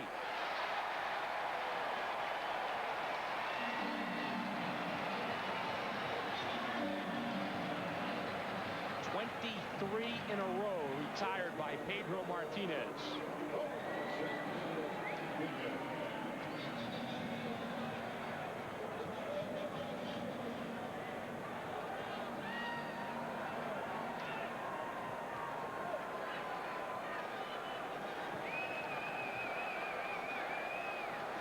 Jose Guillen 0 for 2 with 2 strikeouts. Well, they're swinging too. They're going up hacking at those first pitches.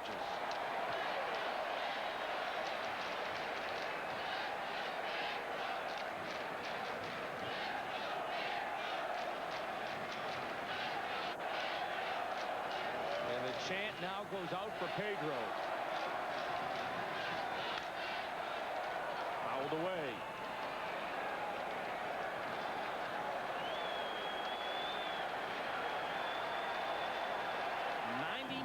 Pitches to this point in the game from Pedro Martinez.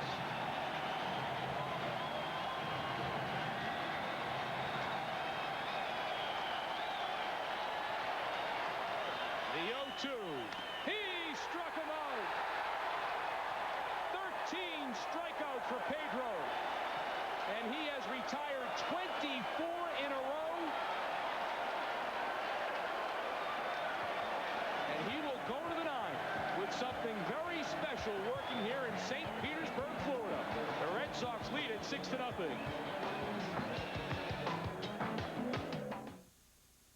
Have you made the O part of your life? At Overstock.com, you'll find thousands of new products for your home, health, entertainment, and more at up to 70% off. Each order ships for a simple flat rate. The O Travel Store offers low booking fees, and O Auctions are safer with their trusted merchant program. Plus, 24-hour customer service and a fraud protection team make online shopping safe for you. Make the O part of your life. Overstock.com. It's all about the O. Imagine Sealy Posturepedic Simmons Beauty Rest Certa Perfect Sleeper just $3.99 for a queen mattress and box spring. Now that's a July 4th holiday mattress sale, and Sleepy's has them all. Every major brand, even Stearns & Foster and Tempur-Pedic. All backed by the most incredible price guarantee in the business. Get exceptional values every day on other Sealy, Simmons, and Certa Queen sets just $2.99. Plus interest-free financing for 36 months at Sleepy's July 4th holiday mattress sale. For the rest of your life. The next generation of Toyotas are here. Go from 0 to 60 in 7.3 seconds in the Highlander Hybrid, named best in class in midsize SUVs.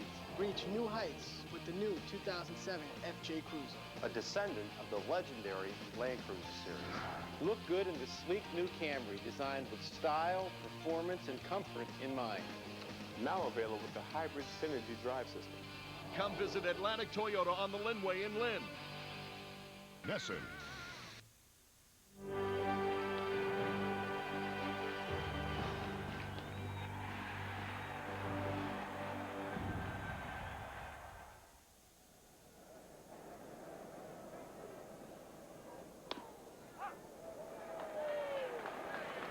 By the way, the Yankees are in Seattle tonight. That game out on the West Coast. Oakland is at home against the White Sox, and Anaheim plays host to Toronto. All that action later tonight. Right now, the focus here in Tampa Bay, or in St. Petersburg.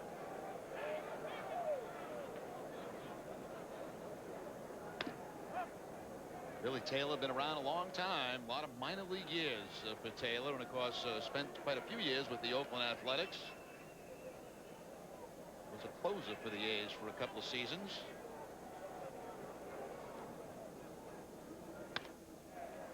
Reaches for that one, slaps it down the left field line.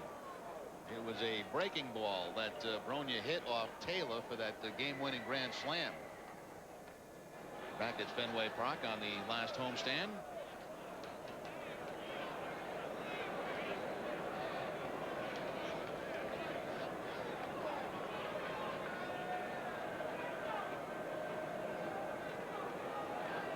Rico Bronya, Carl Everett, and Omar Garciaparra.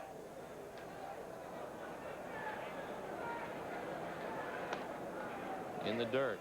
Due up in the bottom of the ninth will be John Flaherty, Ozzie Guillen, and Jason Tyner, the center fielder. 8-9-1.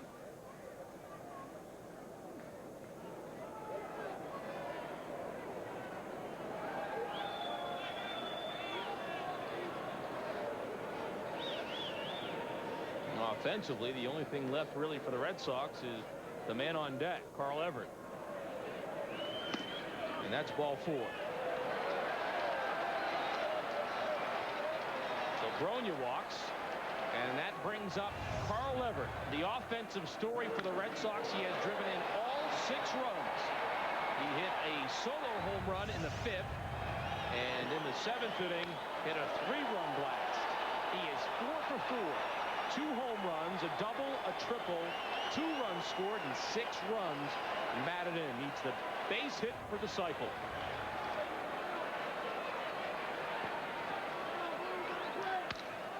And he sends it high and deep to right field, but that one will stay in the park. Didn't get all of it, as Jose Guillen takes it in.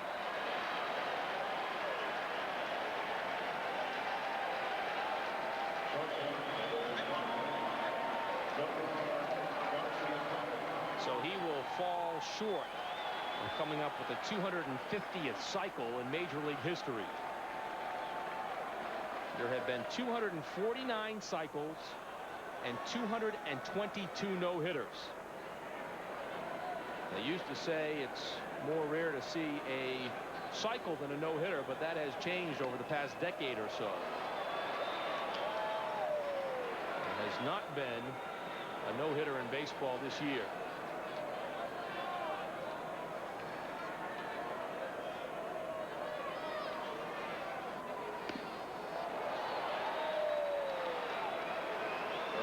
Has had a tough night at the plate.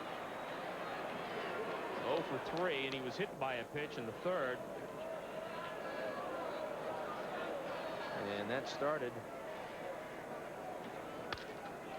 retaliation, but Nomar goes back up the middle for a hit. Bronya puts on the brakes. He'll stop at second.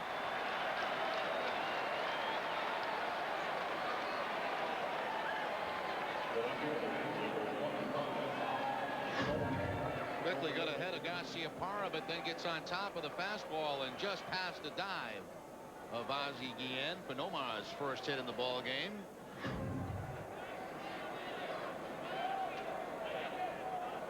And that brings up Troy O'Leary, 1 for 3 tonight. And base hit in the 5th.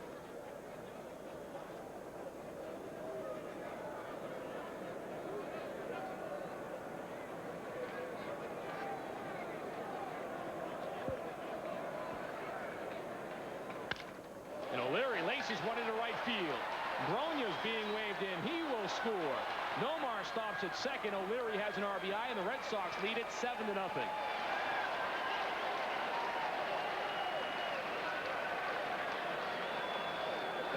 O'Leary picks up his second hit of the night. He'll climb right all over that plate and get that fastball, drive it to right field.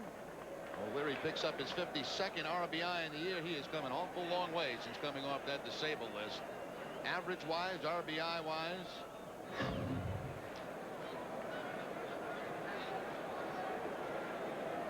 Seven to nothing. 2 on and 1 out for Scott Hatterberg.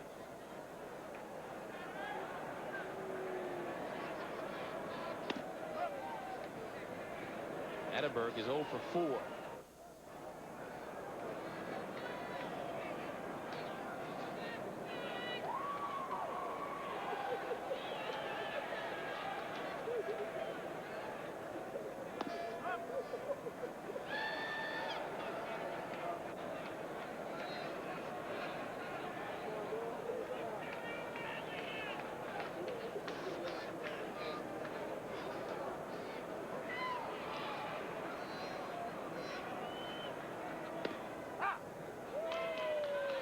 For a called strike. 2-1.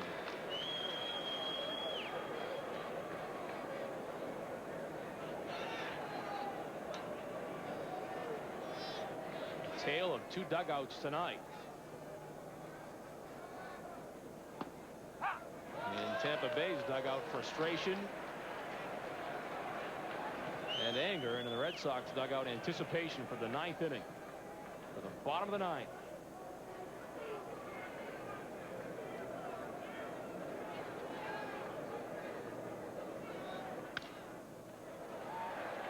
That one's fouled back into the seats. The count hangs at 2-2.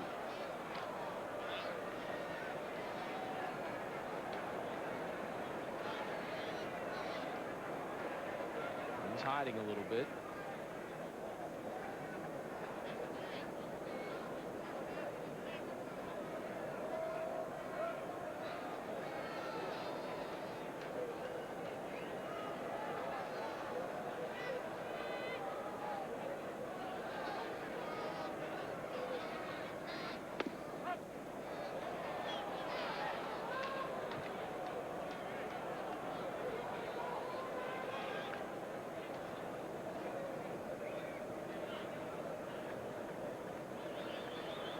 Garciaparra, the runner on second. Troy O'Leary at first. The 3-2. Lays off, ball 4, and they're loaded up.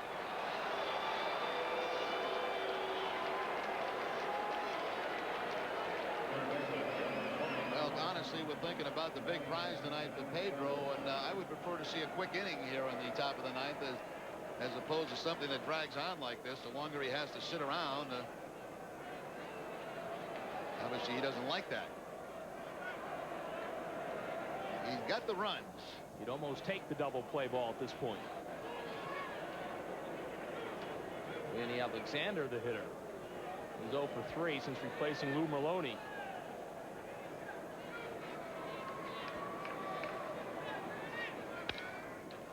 That one into the hole at short. Guillen has one play and he goes to third. Red Sox get another run. And they exchange that for the out. It's 8-0. Nice play by Ozzie, as the only option he had was to go to third base. The play is in front of him. Not going to get a double play anywhere, so just take the lead out. Red Sox do get another run on the board to make it an 8-0 ball game.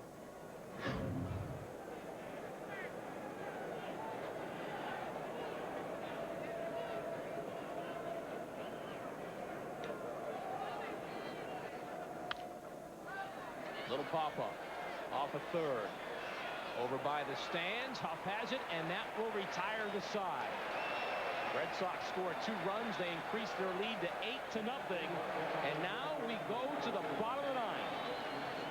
Flaherty, Ozzie Guillen, and Jason Tyner, the 8, 9, and 1 hitters here in the bottom of the 9th inning. John Flaherty is 0 for 2. Rounded to short, and he is struck out.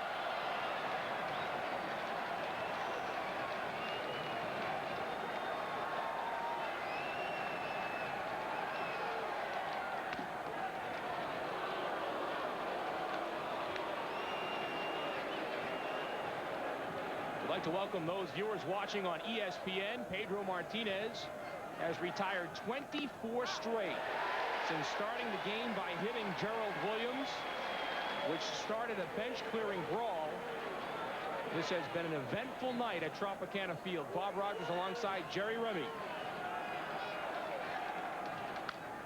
1-1 fouled back here. 1-2. And we've seen Pedro do that a lot over the last couple of innings. Get ahead of hitters and throw that high fastball that has consistently tonight been 95, 96 miles an hour.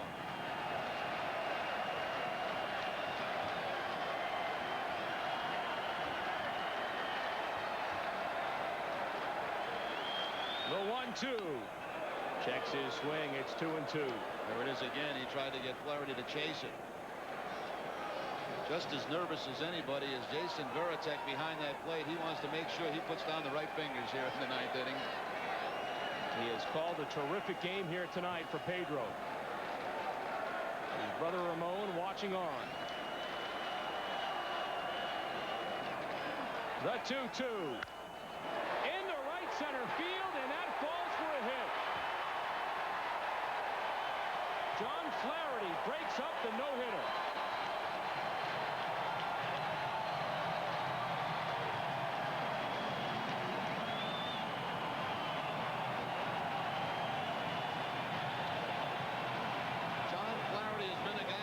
Pedro fairly well throughout his major league career. Came in over 300, and he'll break it up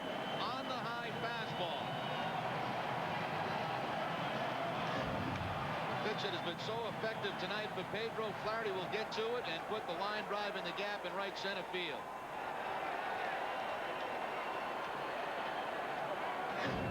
And the fans here at Tropicana Field acknowledging Pedro. And now Guillen in the left field. Troy O'Leary has it 1 out.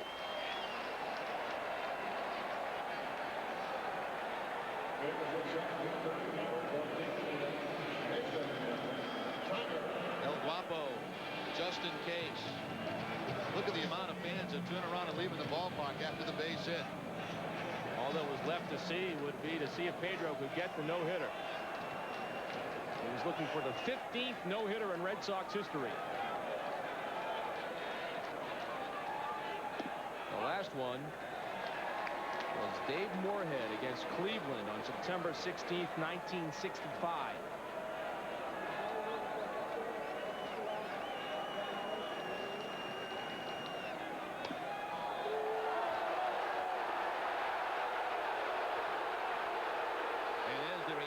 From the crowd every time there's been a pitch close to a Red Sox hitter. A Devil Ray pitcher has been thrown out of the ball game, and every time Pedro has come close, they want him ejected.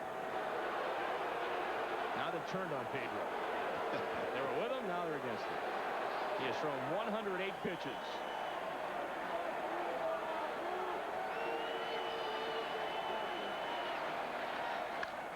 Popped him up. Manny Alexander right there. 2 outs.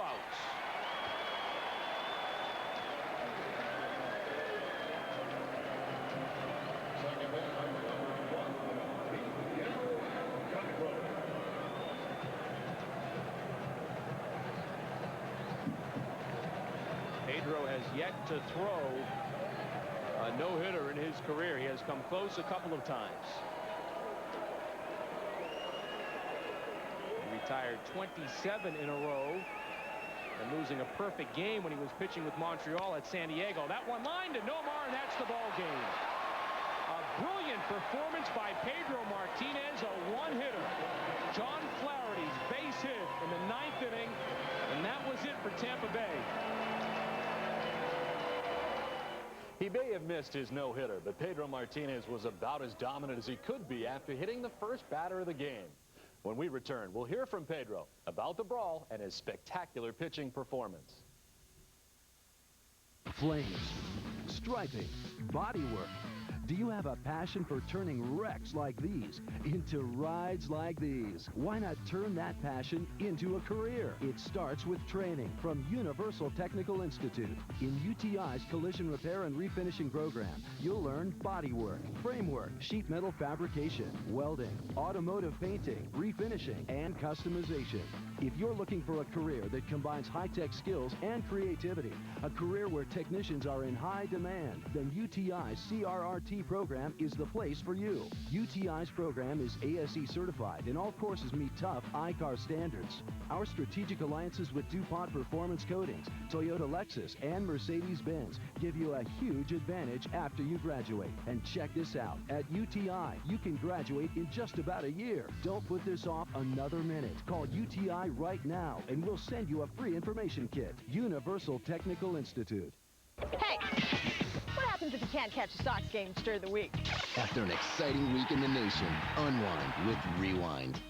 So join me, Hazel May, every week while we highlight the week that was by bringing you Red Sox highlights, interviews, team news, and more. Makes the catch and bangs into How'd they do that?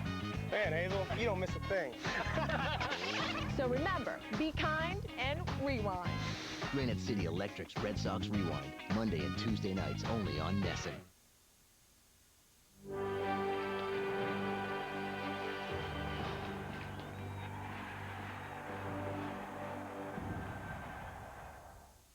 Thank you. It was hard, but I thought the game was more important for us to win, and staying in the game and just doing what I was doing to me was more important than going out there and trying to fight this guy. Pedro, it seemed to me tonight that you had a terrific fastball in this game. We were clocking it up here. Everything was 94, 95, 96 miles an hour. It looked like maybe the best fastball in the last couple of outings. Well, after the game in Kansas City, I felt pretty good after the 4th inning, and I felt like I could let it go, and this time, from the starting of the game, I had a good tip on the fastball, so I kept using it. Pedro, did you seem to feed off of everything that happened? They were trying to get to you, trying to get you rattled, and you just didn't let that happen. Did you feed off of all that emotion? Well, they just get the best out of me. And when they do stuff like that, I'm not trying to hit anybody. I'm not trying to hit Gerald Williams in a situation like that, just starting the game. I'm just focusing on trying to win the game and help my team.